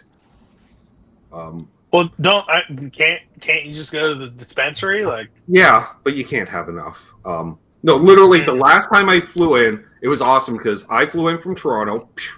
I land in Santa Ana, smaller airport, way easier to get in and out of than LAX. Yeah, we were. I was talking about John Wayne is where I was. Yeah, that's John Wayne. Yeah. Same thing. Yeah. Okay. So we fly in. Just happens, my buddy's there to pick me up. I walk out the doors, and and at that time, or it is now again, the end of January, Canada, end of January, not fun, Trey. I'm cold. So even though it's late at night when I get there, it's still in the mid 50s or low 50s, which still feels tropical, kind of thing. And so I walk out. He's like, "Oh, Aaron just texted. He landed too. He's going to be about 15, 20 minutes. He's flying in from Chicago. Perfect." Hands me a joint. We're good. All right. Because I've been traveling for 12 hours at that point. Oh, boom. God, yeah. Wait for Aaron. Boom. He comes in. Boom. Get in the truck. Head straight to the dispensary. Yeah. Right off the, Load up as much as we can, including, I said, Aaron, you're buying this. He goes, I don't smoke weed. I'm like, yeah, but we can only buy so much. I don't care. You're buying it. So he's like, okay. And we still went to that dispensary almost daily. Yeah, and it was almost daily. So I cannot stress it. But I just took edibles with me for walking around on the floor because my legs get sore. They wouldn't let you.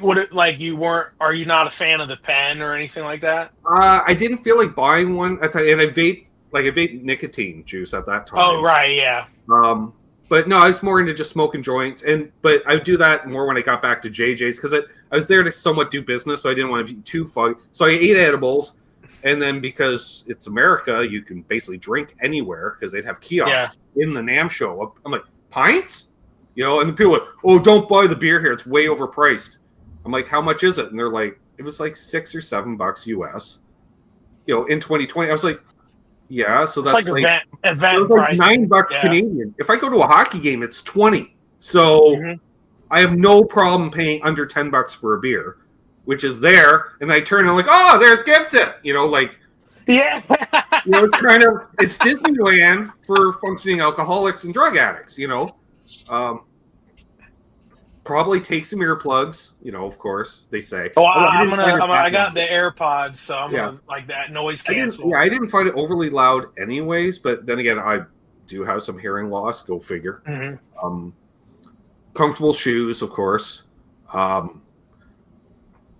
If you're going to stay in a hotel, there's 6 right there. And the further you get away, if you don't mind walking, a block or two, we'll call it, which is not a lot. Let's say a 15-minute walk, you're going to save probably $50 a night just because it's. Yeah. So most of those are actually pretty expensive right now. So I found one that was 5 miles away, and I was going to take a friend of mine, and I was just going to take a friend of mine, and we were going to split a rental, which was going to be really cheap. I think it was going to be maybe we were going to stay there 7 days. I think to see some of the sites. Steve Brand in the chat. Oh yeah, Steve, what's up, man? Yeah.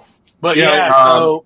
And also, if you're going to want to go for, have a pint, don't buy it there on the NAMM floor. Walk to one of those hotels. They all have bars in their lobbies, such, or off the lobby, where you're going to pay less for a drink, because it's more the social aspect. Maybe even flask it up. Right. I would also, because, the JJ would just park on the street in one of the suburbs nearby, so he'd always just drop me off so I wouldn't have to walk as far. But I would pick up, you guys have in the US, little balls that looks like a 5-hour energy drink, but it's a vitamin C emergency. Vitamin C. It's like 1,000 milligrams of liquid vitamin C. Every fucking morning, Trey, take one. Okay. Because vitamin C, anthrax. it's like hand sanitizer for your innards. Yeah.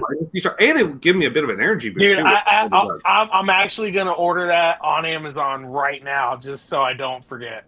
And you can travel with because they're small bottles. They're under 100 milliliter. Oh, yeah. Hack for flying, Trey. We'd like to have an adult beverage on the long flight. Mm-hmm. Right? But they charge you an arm and leg for an adult beverage on the flight.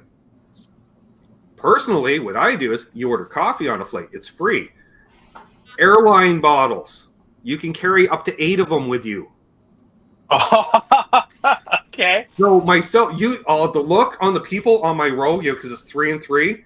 Everybody, I just ordered a coffee, and I wear pants with cargo pockets because I got extra battery packs for your phone and shit. Also, I get a little Bailey's Irish cream and making it an Irish coffee, and people looking at me like, "Dude, that's genius!" I'm like, "I know."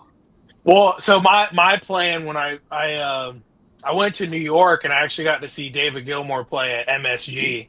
Nice. One of my fans rallied together and got me a floor ticket for that, and I mean it was incredible. Right. But my whole plan was I just got blasted before I went on the plane. Which kind of sucked because when you're waiting in the terminal, waiting to go on, you're just like. That's where edibles are good because edibles can last hours. So I do recommend edibles. And then, for me, it was the Bailey's Irish cream or whatever you can mix with a soft drink or whatever their free beverage of choice is. Or you just do it as a shot, whatever. Mm-hmm. But I was just like, let's Irish up this coffee a bit. And just the look on everyone's face. And I remember there was the one family and the dad's just like that look of envy, like, I will trade you my wife for that coffee right now. It's like, they're like, no. Nope. When I slip in the earbuds, listen to music for a few hours, and we are here. The flight I was on had a decent, they had movies and stuff, so it wasn't too bad. Well, that would be my hacks. Yeah, the emergency, comfy shoes.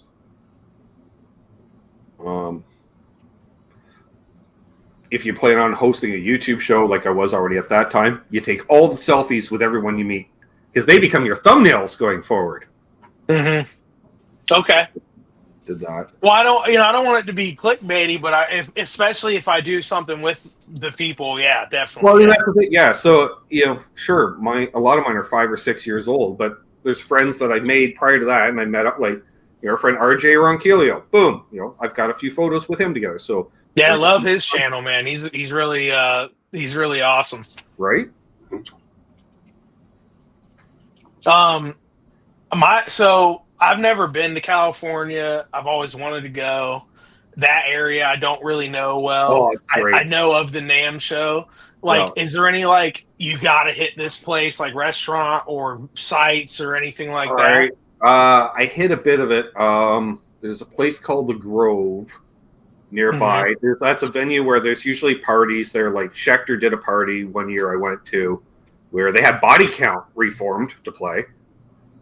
Which I'm not the biggest Body Count fan, but I'm I'm going to go see Body Count because it's not 1997 and I get to see them.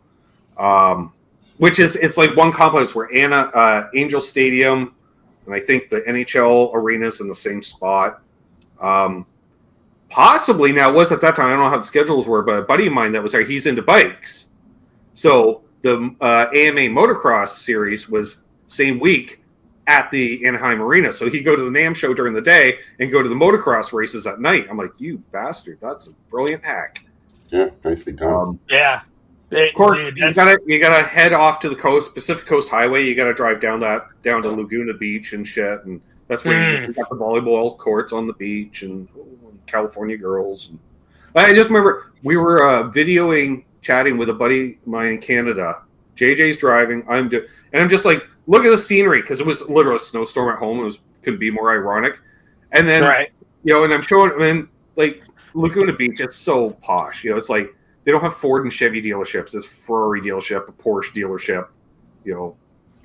And we stop at a traffic light, and I turn, and it's the quintessential: two women, long blonde hair, in bikinis, suntan, 5'10", just the epitome of California girls. And I'm like, see, and there's women here too. And he's like, Jesus, can you be any more cliche? I'm like, I know, right? Wearing matching red bikinis, and it's just like, we're just like, yeah, I'm really glad I'm not in Canada right now. I'm not going to lie.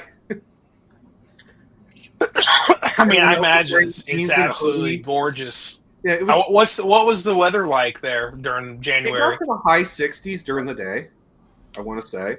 But in the sun, it was probably good, right? By evening, it would get down to the low 60s, and everyone's wearing jeans and hoodies, and I'm still just T-shirt, loving it because I'm right. It's not freezing in snow. Yeah, exactly, man. Like, I'll rock. I like the cold to a certain extent, but like I'll rock, like shorts and a T-shirt as long as I can. The Hilton is your friend. It's the hotel right closest to the NAMM show. Their lobby's great for hanging out in. Well, I was looking at this. Food hack for cheap food hack. Because if you leave the NAMM Convention Center, like say if you walk at the doors, you're gonna see the Hilton on the left. You go through their check-in for the NAMM or whatever. You go in there. If you go into the lobby, you'll see there's a stage and a bar to the back. But if you go off to the left, it's like a mall food court. Oh, like cool. 6 different. So you can buy a slice of pizza for $2 or $3 instead of 10. Okay. Like it's basically food court food, but it's affordable food court food, which is great, especially for lunch during the day because it's not like you want to go off site to a restaurant or something. Just look for. If they do have a lot of food trucks and stuff, which is good. You meet people, you have interesting interactions, like I did with Josh Scott, which was. He was waiting for food. I was waiting for food. And he was just like towering over you because he was. Shit. I remember they gave him his fries first, and then he was waiting for whatever his entree was. And I walked up. I'm like, you know what the best part of NAMM is? The random stories like that time the guy just grabbed a fry off your plate, and he's like, I know, right?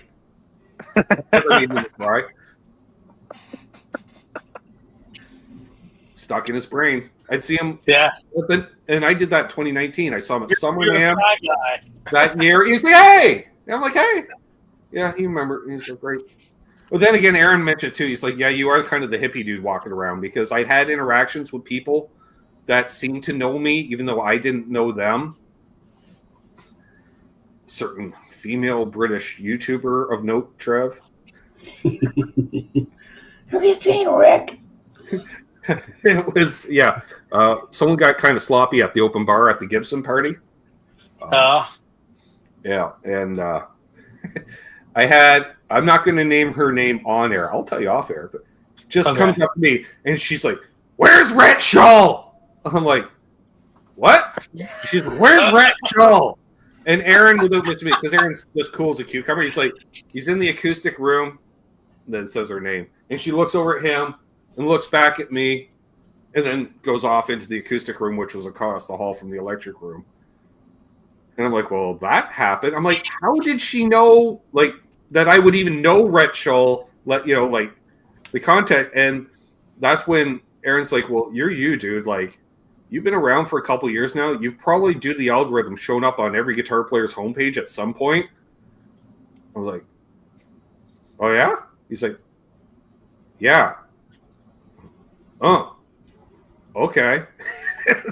Like, right, at least once. Yeah. And I was like, okay. And I don't know, she's got like 500,000 subs or something like that. Which it was just funny because I was like, and then technically. I assume this is a female British guitar player? Yes. Okay. Yes. That narrows it down. Yeah. You. And then the ironic part, I was hanging out with rest in peace China Mike, China Guitar Skeptic. Oh man, CGS man. Yep.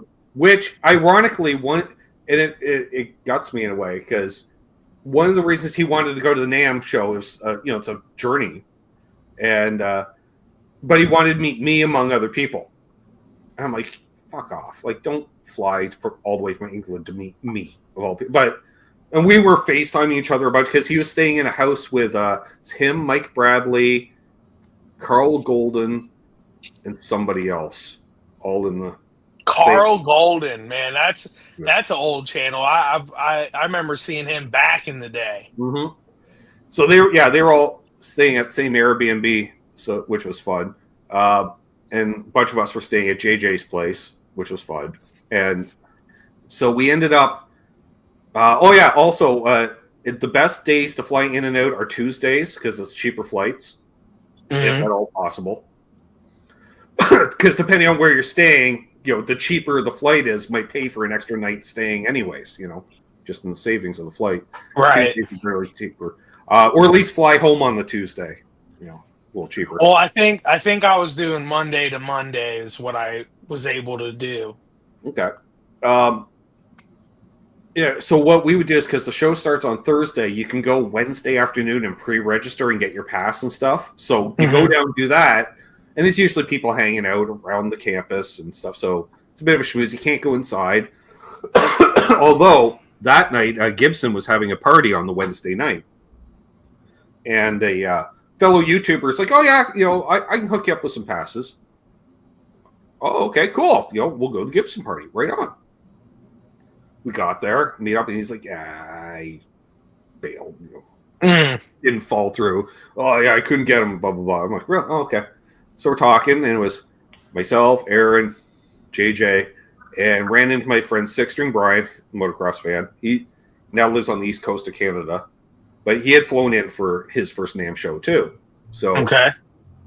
And we met up. I was like, oh, that's awesome. Got to see him in person, blah, blah, blah. And so I'm like, well, let's go check it out. So, it's like I kind of turn into Captain Jack Sparrow, Trey. I'm polite, somewhat elegant, but kind of aloof and drunk, right? So I don't know how I did. I walked up to the security dude, and I'm like, I don't know. I'm supposed to be here, blah, blah, blah, do YouTube.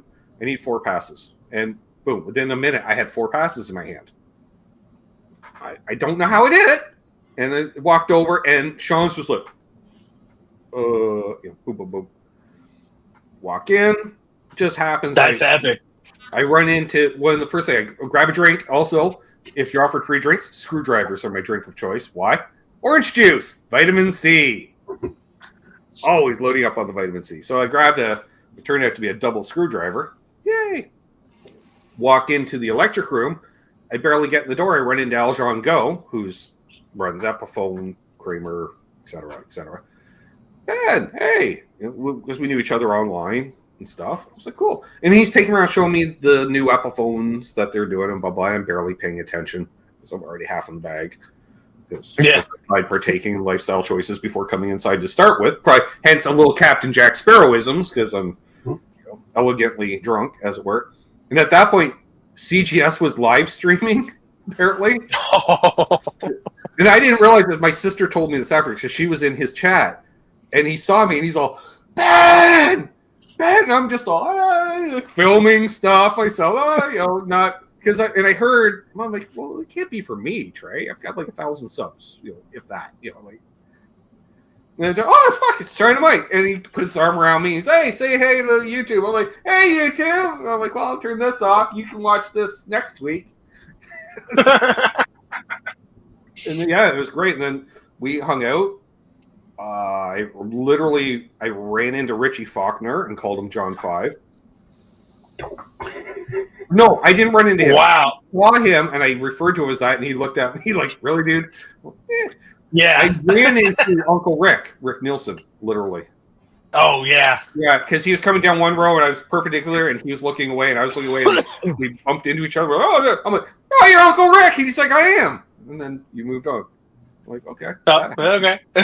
See it. But I had a few weird interactions like that with rock stars at NAMM shows, which you will see a lot of rock stars. Well, not a lot, but several. So yeah. Well, now that it's kind of open to the public, like I applied for a content creator pass, and it looks like I may get that, which is like more of a media pass. Yes. Which should be, because we are the only media at NAMM anymore, other than Premier Guitar. Well, yeah, and obviously I'm not Premier Guitar or anything like that. Coincidentally, though, one of my good friends happens to be really deeply interrooted with those guys. If you ever follow their Instagram page, Yep. a lot of the live stuff that they post, like I'd say 80 to 90% of it is from my friend. Funny you mentioned friend Aaron from Albus Band. If you don't know, folks, check out Albus Band. Brother Aaron, we met through YouTube, and we agreed we're going to go to Summer NAMM when it still existed in 2019. I was going to fly to Chicago. We're going to drive from Chicago down to Nashville, and we're going to stay at my buddy's place. I'm like, okay, right. And so, in the back of my mind, I'm like, we're going to end up I'm going to have to pay for a fucking hotel. It's going to cost me a fortune, because he's like, oh yeah, my buddy, works Premier Guitar. Sure. Right. Yeah, right. Sure. Yeah. I've been around the block, Trey. Yeah. And Aaron didn't seem like a bullshitter, but I'm just like, you claim to know a lot of people. I don't know. And I hadn't really interacted with them other than this way. So we get down and we drive. I fly in. I stay at his place overnight, and then we leave the next morning. Actually, we met up with a fellow guy from the community, Marsman, in the chats at the time. Cool. Tim. He lived nearby in Joliet, and so we met up outside the Guitar Center in Joliet, and he showed me a Harley Benton Telly that he had, because I'd never actually picked up and played a Harley Benton, and they were hot shit in 2018, 2019. Mm-hmm. So, what do you think? Well, I'm like, yeah, for $200 or $150 at the time they were something. They were the Firefly of their day. Yeah. I'm like, I guess, it's not, but it reminds me of Cheap Squire. But if that's what you're. But did they show up with a bunch of finish flaws and shoddy workmanship? No, it was decent enough, but it was just like a Cheap Squire. It's like, whatever. So we head down to Nashville. We pull into East Tennessee, and Buddy's not home. And he's got a big dog, and I don't do dogs. And I think the dog's name was Bear or something. I'm like, holy fuck, that's a big fucking dog. And Aaron's like, trust me, dude, the dog's chill. It's well behind. I'm like, all right, but dogs smell fear. And I'm already pooping a little, okay? And I'm outside, and he's inside. So he's like, he's going to smell it more. Yeah, I will get don't worry. I'm like, okay. And so it's funny because he's texting his buddy. He's like, yeah, we just arrived. Where are you? He's like, oh shit, I'm running late. Doing, he's a pre-NAMM party thing, whatever, blah blah blah. But he had to attend because it was kind of work related. He goes, oh yeah, the key's hidden. And Aaron's like, the key's hidden. And I'm like, found it. And he's like, were you a criminal in a previous life? And I'm like, well, I just looked around, right? I'm looking at the porch, and there's no potted plants. There's nothing, but there's one of those little glass top tables with two little wrought iron chairs, one on either side. There with an ashtray with one or two cigarette butts in it. And I'm like, yep, it's under the ashtray. It's the only place other than in the door frame. So I'm like, bing. So we go in and we're hanging out. And then, an hour or so goes by, and in walks Perry from Premier Guitar, Faux Hawk, Perry Bean. Those who don't know. Yeah. Does the rig rundowns and stuff. I'm like, oh shit. It is Perry. Okay, we're here. And you weren't lying to me. Yeah, and it wasn't just my friend at Premier Guitar. I'm like, and then in walks Chris Keys, who I'd met previously at the Winter NAMM, because he brought in an air mattress for me to sleep on. Oh, dude. And because I was sleeping in Perry's office and stuff. And so we go in and we're setting up the air mattress. And I look over and there's a PV amp. He goes, you don't see that. I'm like, okay. I don't remember what it was, but it was an unreleased PV amp. Product, okay, yeah. I'm like, okay, fair enough. And then it turns out this is John Bollinger's old house.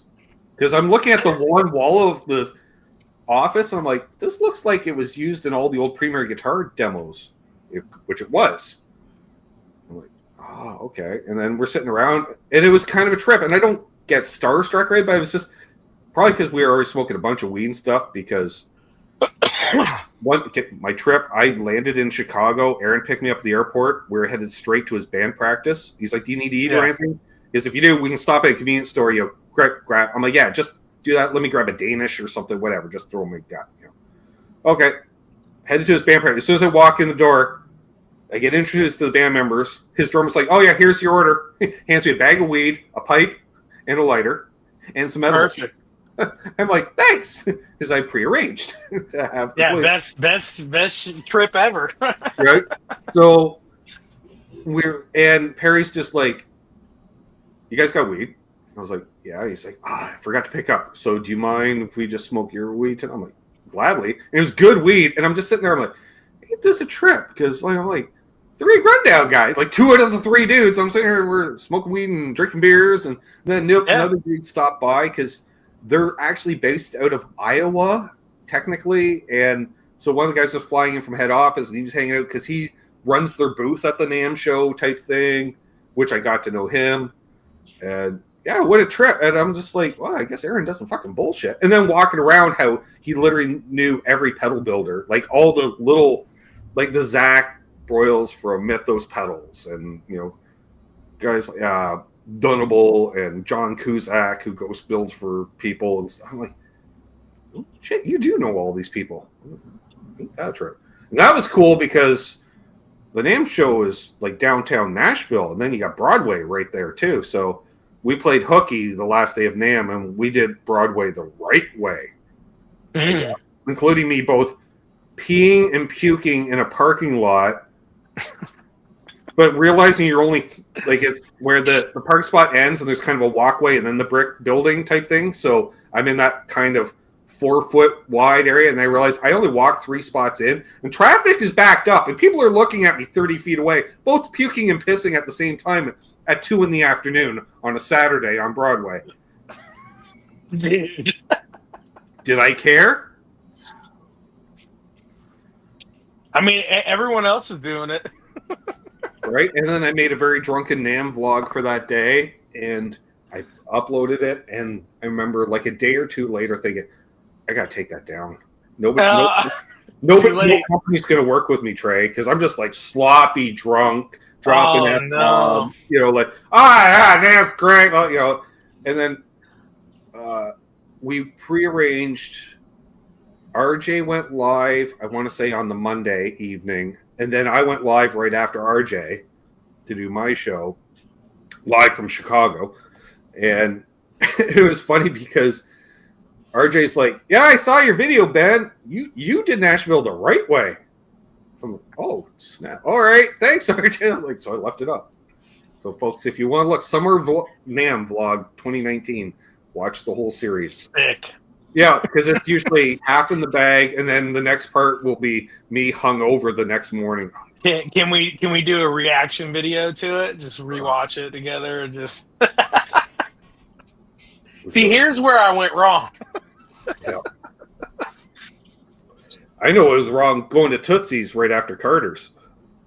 Yeah, but Carter's, that was funny because the guy actually knew the town I was from, because I'm from a small town. Mm-hmm. It just happened. It was an expat Canadian that worked at Carter's, and he used to play down here. He was from Toronto, but he used to play down here. I was like, oh shit. At that time, I hadn't played in the LPD pedals, Lawrence Petros design at the time, and he asked me, his Carter's carried his pedals. He's like, go in there, try the 68, which is his take on a Plexi in a box. Let me know. I'm like, okay. So we show up. They got little sound rooms off the showroom. They got a Silverface Vibrolux, just like what I learned to play guitar on in there. I'm like, oh, well, that's good. Aaron's like, what do you want, bro? I'm like, CBS Saratelli. He's like, got it. And the guy looks at me like, interesting choice. Okay, I'm like, that's what I play on stage. And he's like, okay. Boom. And then it was, we got, the guy opened the door because he was knocking and I couldn't hear him. And Aaron and I are in a room that's maybe, with the gear inside, it's only like 4 foot by 4 foot. It's just a soundproof booth so you can hear what's happening in there. Soundproof, because the guy had to open the door because we couldn't hear him knocking. He said, could you turn it down? They're trying out an acoustic guitar in the next booth, and they can't hear themselves. wow, because I'm like, damn, okay, sorry. Didn't mean to blow up the acoustic room. Proceeded to find a telly that I thought, I want to buy this so bad, but if I do, I can't go home. It was a 56, 57 telly with a V-neck, like a Martin. Dude, it was a fat V, too. It was the exact... no, it was a small V, exactly like my Martin D28, like the vintage D28s had. And that's what I learned on. My dad's telly, my dad's Martin, which I now own. So it was literally the two guitars I learned on merged into one guitar, and it was like pretty beat up, as it should be. But it was only like, and I say only, 26, 27,000.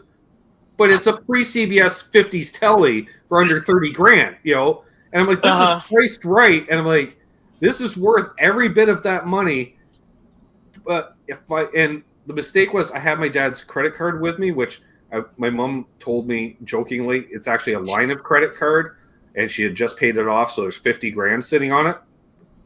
Like, why did you tell me that? Now I'm going to beg you on it. I will only spend 500. Some money. And that was the problem. And I said, Aaron, I'm like, we got to get out of here. He goes, why? I'm like, I might buy this guitar. He goes, but you'll have to live with me then. I said, I know. Well, I will be the second guitar player in Elvis band. And I will work at the Guitar Center in Joliet, Illinois, apparently. Yeah. Because I can't go home, but I'll have a 57 telly. Yeah. Never. So that was the one that got away, huh? One of, yeah.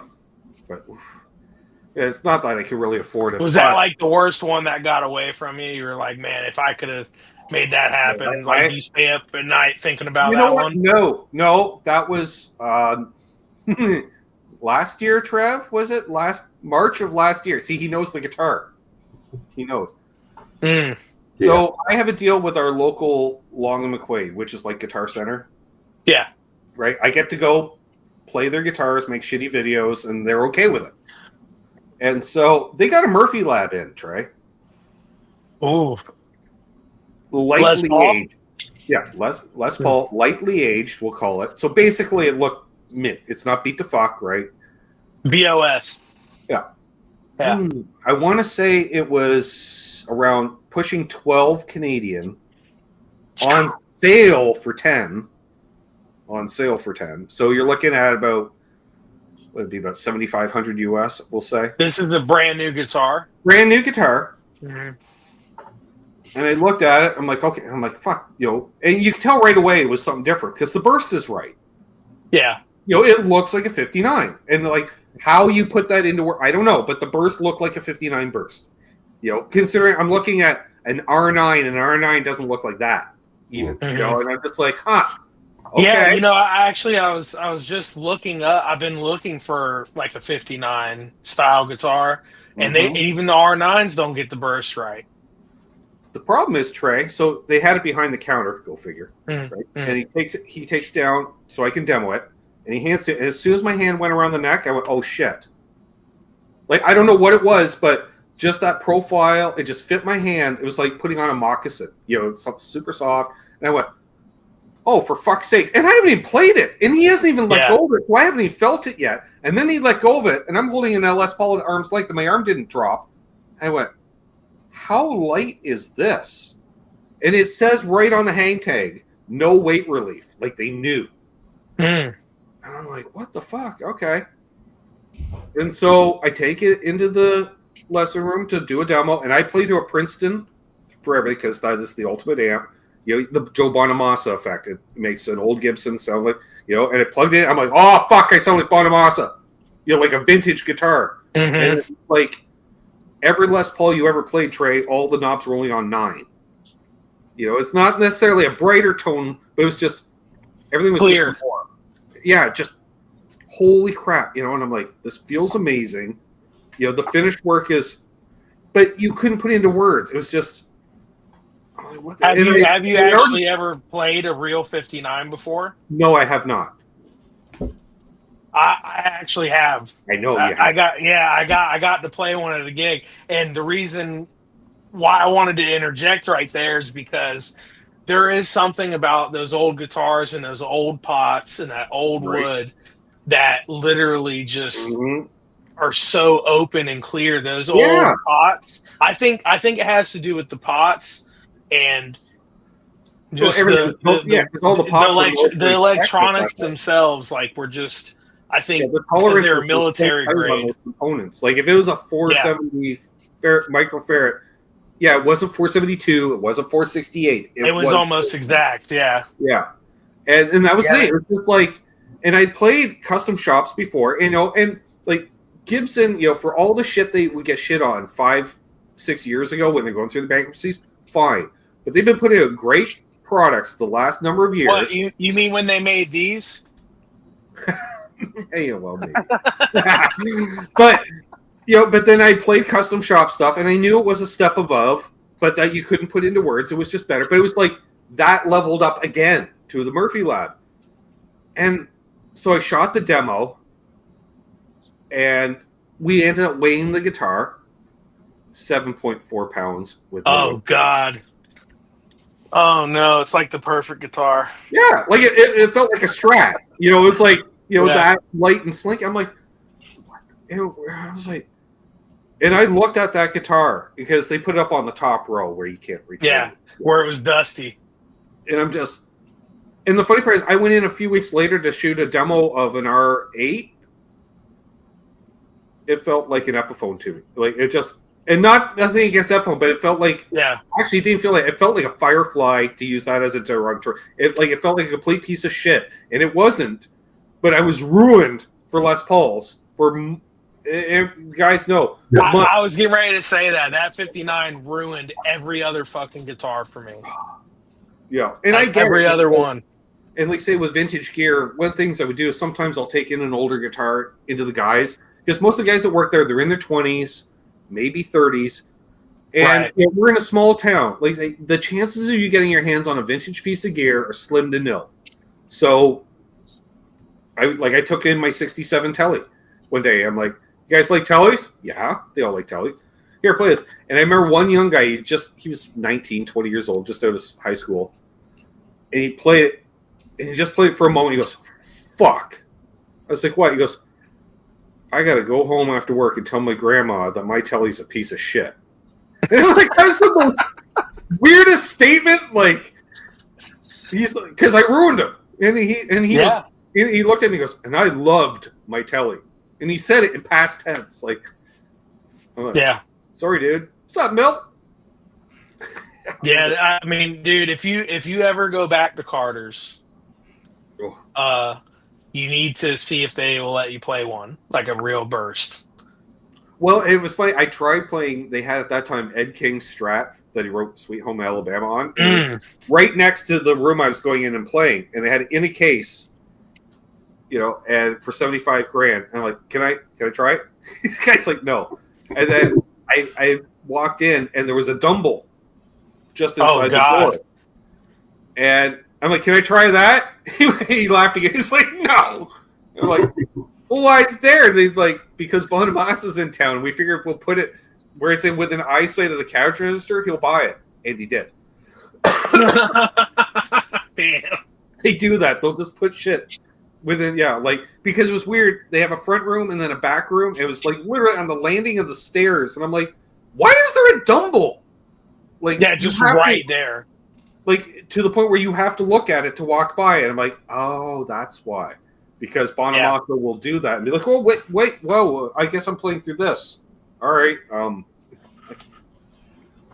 Yeah, when I first walked into Carter's, for those of you that have never been there, it's like one of the best vintage stores you could ever go to.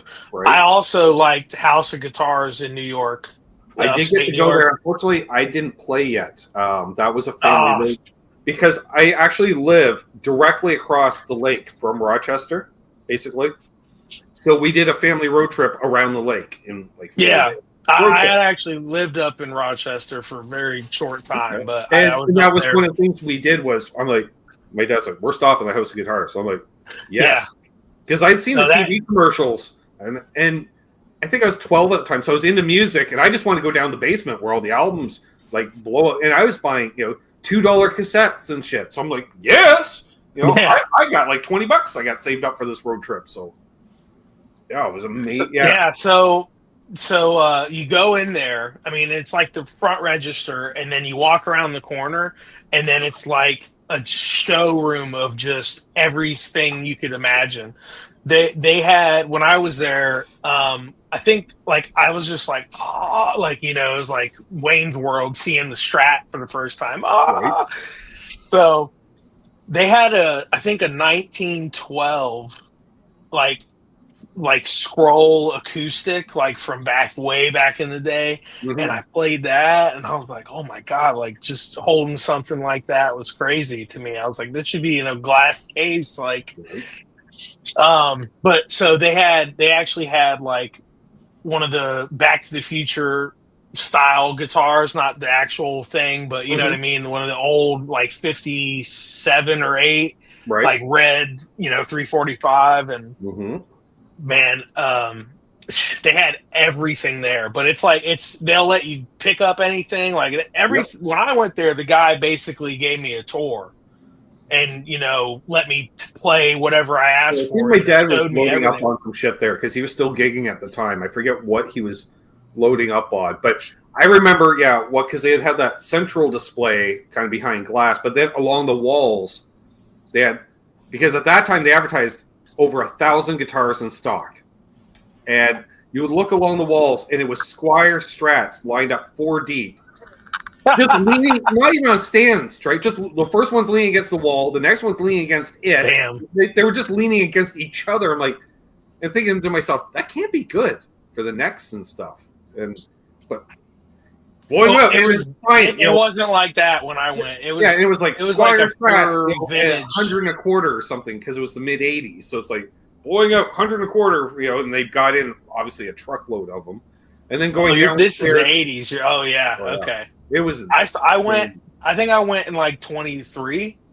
Nice. I want to say 23 or 24. Yeah, but they were like, it was pure vintage in there. I mean, if they had cheaper stuff, it was like off to the side. Their main thing was the just vast collection. Yeah, of and they were stuff. able over time, but that was their thing, right? Advertising was like, we are the house of guitar. We have 1,000 guitars in stock.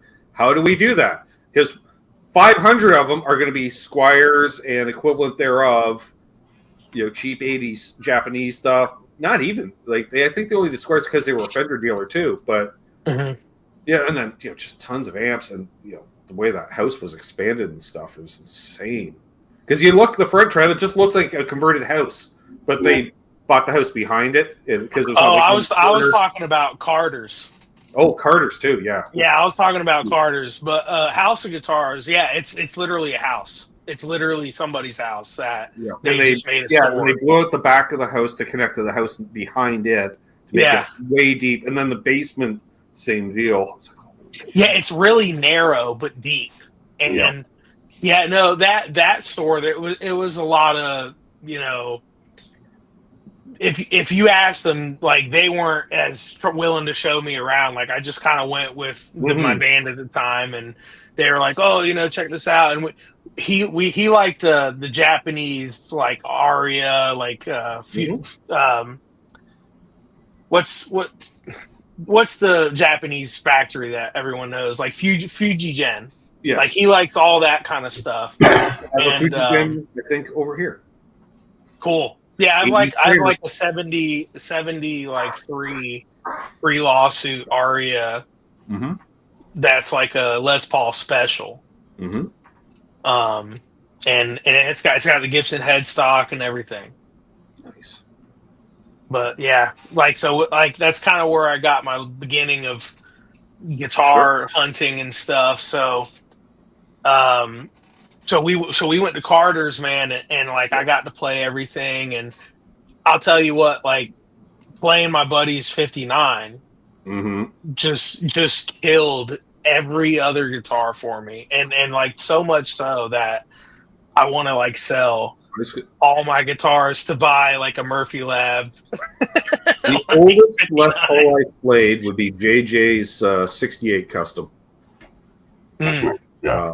Which was like early 60s, like it was the leftover stuff, that they kept aside. And then when they brought the Les Paul back to 68, it was basically leftover 60 blanks and stuff. So wow, is that really what they were doing? Yeah. So, but the only difference, but it was basically a fretless Wonder as well. Yeah. Okay. Yeah. But for me, it was fine because CBS Aratellis have no frets. Like it looks a silver Sharpie is thicker. Like, so I was using, and it was the first year I went out to California for NAMM.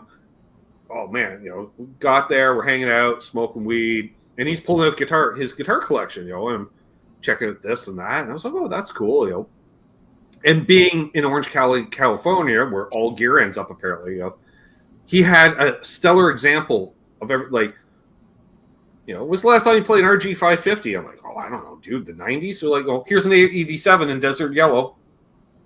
Oh, okay. Perfect condition, yeah. Yeah. Oh, wow, okay. He is one of his number ones. It's like a Charvel, what's that, the SoCal, Trev? Yeah. I think. The Strat style body, dual humbucker, Floyd Rose. But it's an 80s one. And the modern Charvels are nothing like an 80s Charvel. The necks are completely different. 80s one's bigger neck. And I didn't want to play it first because it was really cool. It's like, I don't know, pink or red, but, just 80s Charvel, OG. But the fretboard being a raw maple board, it's just all munged up. And I'm like, dude, like, seriously, I need to hit the shot. He's not, man, he's British. That's where the mojo is, brother. And I'm like, really, dude, like, clean your fretboard, That's where the Namthrax is. But the funny thing is, he did go and clean the fretboard a couple months later, and then we're doing hang. He goes, "It ruined the mojo, brother. The guitar is ruined." He's like, "I don't know." We had to play the shit out of it for like another 2 months before it built up enough crap on the fretboard again. And he's like, "All right, it's back again." Like, oh God. Yeah. Yeah. Ernie Ball. Fret gunk doesn't equal like wear on your fretboard. Yeah. But yeah, he has this. And then the last guitar he brought out was the 68, which I totally forgot about it up until then because I'm playing all these other guitars. And I was like, oh, fuck yeah. All right. I was playing that every chance I got. So. Were they using leftover? Well, no, they were like modern humbuckers, so they weren't PAFs. Right. Yeah. But basically, I think the humbucker was pretty much the same through the SG. Are those patent numbers or are those T-tops? I think T-tops are. They would have been patent numbers, yeah. Because T-tops were more in the 70s. I got a funny story about some T-tops. Have you ever heard of those amps called? I think it's called like Diablo or something. They're like these really weird. I don't think it was Diablo. It was like a weird brand. It wasn't like Traynor, but it was similar, like that kind of weird off-brand name that Oh, we know Trainers. They own Trainer is owned by Yorkville, which owns Long McQuaid now. Oh, okay. Yeah, they're a Canadian icon. Okay, well, so over where I'm from, like they're kind of just like whatever. Oh yeah. But see you, Roy. Cheers. Hey, Roy, see you, man.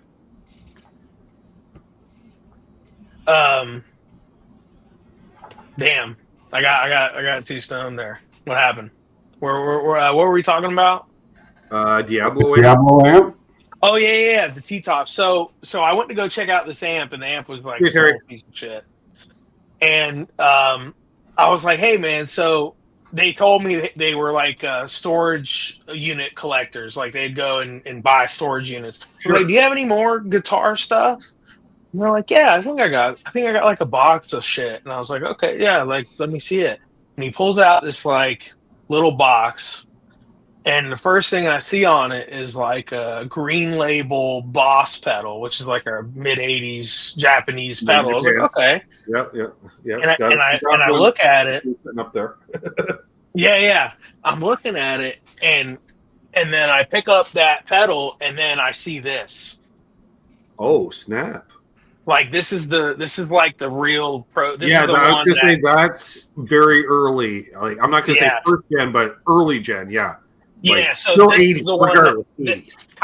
that's like a $700 pedal now. Oh fuck yeah. Okay, so I see that, And I see these like tubes and they say golden age pickups. I'm like, oh, these are probably trash. And I open it up and it's a set of T-tops. And I'm like, these are like $1,000. I was like, no way. and they're like, do you ever remember these things? Yep, I got one upstairs. Yeah, so I've never had. This was in here. Another Canadian company. Those are made like in Trev's old neighborhood. That's Rachel. Oh yeah, down the road. BC, yeah. So I got this whole box of stuff, and I'm looking at them, and I'm just like, trying not to be like, oh my god, I just hit gold here. And I'm just like, so what are you doing with this? He's like, I don't know, dude. It's just gathering dust in my garage. I'd really like to get rid of this stuff. I was like, look, there's some stuff in here that I have. I mean, it was covered in dust. I mean, it was like, I don't even know if this shit works. Yeah. So I go, I'll give you $100 for the whole box. And he's like, great, dude, perfect. Like, get this shit out. Like, I'm done. And right. and I did literally. I looked it up as soon as I got home.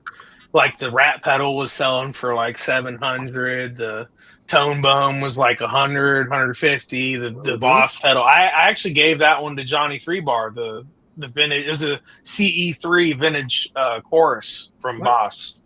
So I actually gave him that last stream. But yeah, those T-tops. So I think what I'm gonna do is put them in this. I have no problem with that.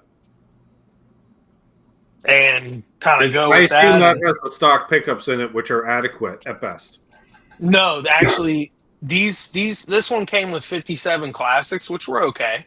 Yeah, but for some reason in this guitar, they sounded terrible. Right? Yeah, like I get because they're a PF style, but you got If it's a dark wood, which those ones would, wood matters, folks. Like, Murphy gets the first pick. The custom shop gets the second pick. Yeah, and this is USA. What's called customs that are made by Gibson USA. Then the standards, and then it moves on down the line. Your classics and tributes. That's what this is. This is the classic. So it was all right. I mean, the top it has a nice top. Yeah, and the thing I kind of like about classics and even tributes is because they're cheaper. Even though everything's supposed to come out the door, it's factory, same. They're so different. It's like Strats in the 80s. You look and they all look the same, but they didn't all play the same for whatever reason. The necks were the same dimension, but because wood's wood, they're going to vary in weight, density, tone. So can't expect the same pickup to work at all that stuff, and it's going to be less consistent in the lower tier stuff. I also in 2015, which is what year this one is, it had all the terrible. It had the robo tuners. It had the fucking PCB board electronics, which took a shit like maybe 9 months later. So I ended up putting like a custom Jimmy Page wiring harness in here, so it's all push. Fancy. And then a buddy of mine, Nick Bona, made me these light wind PAF style pickups. So these are like 7 mid 7s, like output, and they're a little shinier. Bright. Yeah, they're a little bright. I was kind of hoping for just clearer, but it just ended up being a little more bright than I liked. But I still love the guitar. I play it all the time. Obviously, they're just not they're not powerful. So I was like, okay. Well, I know that those in my Explorer because my Explorer has the hottest of hot pickups. So what's that? 498 500Ts. Yeah, those are ceramic. Yeah. Oh, I know. And I'm not a big ceramic fan. Like I feel like ceramic. It does a thing, but man, those when you plug into a Fender and it's supposed to be clean, also I'm like, why is it distorting? And Trev's like, what pedal do you have on? I'm like, none. Well, damn. I loaded to pick up 7 whines to get him to calm down. Like I was waiting for him to fall down inside the guitar because I'm like, how did I do 7 turns of a screwdriver and they're still hanging on the screws? And it's just like, whoa! And then also, I can hear clean again. And then, Yeah. Eljon was in the chat one night, and he recommended classic 57s to put in if I wanted more of that 50-inch. It was like, why do they sound good in every other thing that I played except this guitar? And I still don't know. Sometimes the math doesn't add up. No, I mean, we've gone over 2 hours, Trev. Yeah. How'd that happen? I guess good conversation. Good times. Folks. Man. Well, awesome. We should definitely do this again, Trey. 100%, man. I had a blast. Good. We're put a pin in that one, Trev. You know, especially I see a dime bag Washburn. What? Yeah. I did like that. Yep. Yeah. Congrats on that again. You're looking for a nut for it? I saw you. Yeah.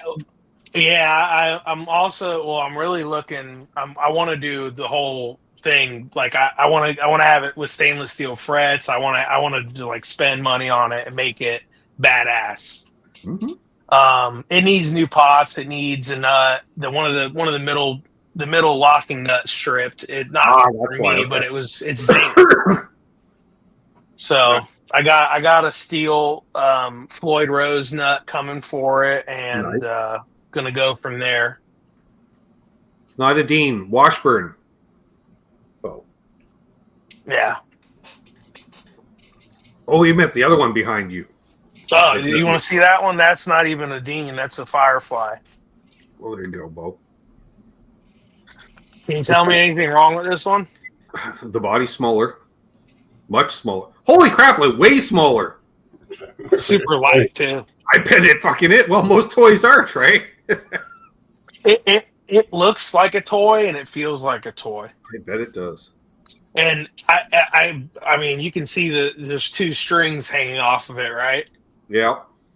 Yeah, it's because the blocks for the Floyd Rose don't hold the strings in, so they just slip out and break. I was supposed to demo a guitar for a certain company I won't name, but they sent me the guitar, and I couldn't get it to keep the strings from popping out, to the point where the screw that you would screw in from the back of the Floyd, I was snapping those, trying to get it tight enough to hold the string in place.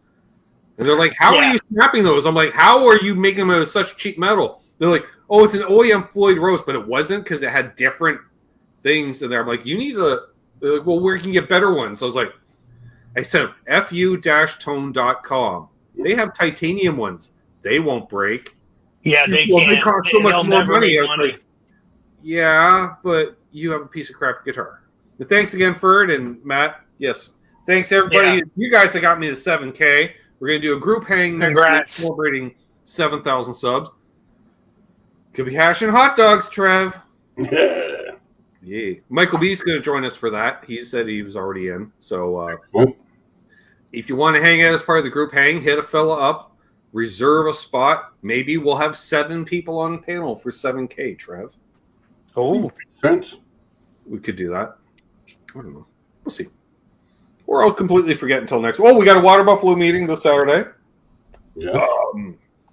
I'll be back with Canucks Guitars tomorrow, playing songs, giving away memberships, bad album covers, amongst other things. 8 p.m. Eastern. Demos coming out this week. A Taylor and a Gibson acoustics. Sick. Say it's a J45 50s edition. But it is. How to play? Fucking sweet. Not going to lie. Like, you know how it is, Trey, shooting demos. Like the low-end guitars will get 1,000 views to the high-end guitar, which will get 10. But after demoing because I was doing a bunch of low-end Taylors, because I know they're going to generate views. And then the 2 Gibbies, one faded, one gloss finish, were just sitting there. I'm like, well, you know what? I put in my work. I get to demo a couple nice guitars. The videos aren't going to make me any money, but I'm going to have fun playing them. Right. Like doing the Murphy Lab demo. You know, I know it's not going to generate views really much for content, but I got to sit and play a Murphy Lab. So yeah, and it was like actually staying in tune, and it felt nice to play. So good. I was so sad to see when it left. It got transferred to another store because the guy was going to buy it. Yeah, see, I don't want to put my hands on one until I have the money. Exactly. I went to my Long and McQuaid and they had a Murphy up there. I was looking at it. I'm like, man, it looks a nice little Murphy lab. And the guy's like, you want to play it? I'm like, no. If I see Nope. it in the pen, I don't want to touch it. Yeah. Hey, I was When I'm warning ready. everybody, don't do it. You're going to buy one. Well, Bo, Guitar Man 45, he played one. He bought it. I was like, he goes, I couldn't not buy it. I'm like, I know. And he's got, what, probably 8 or 9 Les Pauls already, right, Trev? Yeah. Including custom shop stuff. But then he's like, yeah, it's next level. I'm like, it is. So hold the line here, Trey. We'll wrap out, folks. I don't know, since Trey was asking about the band earlier, how about we play a band song? Yes, dude. Yes. So it'll be about 3 minutes. Enjoy, folks. Have a great night. As always, hold the line here. We'll talk off air. Hold those doors open. Let, I don't know, Brian in ahead of you in traffic. He's searching for tone. Follow him. You might find tone too. That's the way it works. I don't know. Maybe it does. Maybe it doesn't. I'm well, because I have to find the video. And there it is. Okay, so yeah, we good to each other. Happy tone chasing. Of course, my Doug's wife is real. Karma, she's real. Oh, I know. She's freaking. Be good to each other, and of course, don't litter.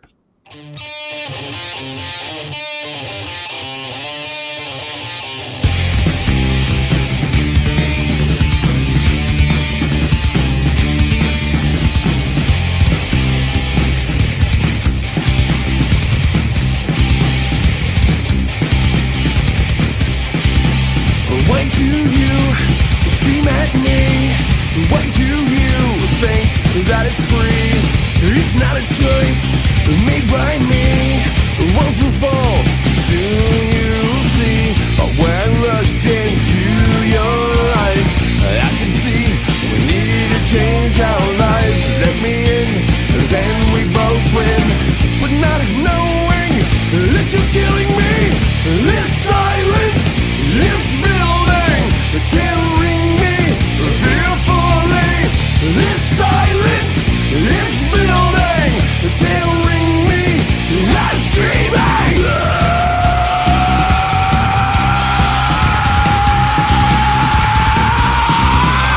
These walls have broken memories, but still hold all the history. One brick breaks, one cracked line. Pieces crumble in my mind. But when I looked into your eyes, I can see we need to change our lives. So let me in, then we both win. But not knowing that you're killing me. This silence, this building, tearing me fearfully. This silence, this building, tearing me. I'm screaming. Holes in the walls, screaming at me. Holes in your walls, screaming at me. Holes in my walls, screaming at me. Holes in the walls, screaming at me.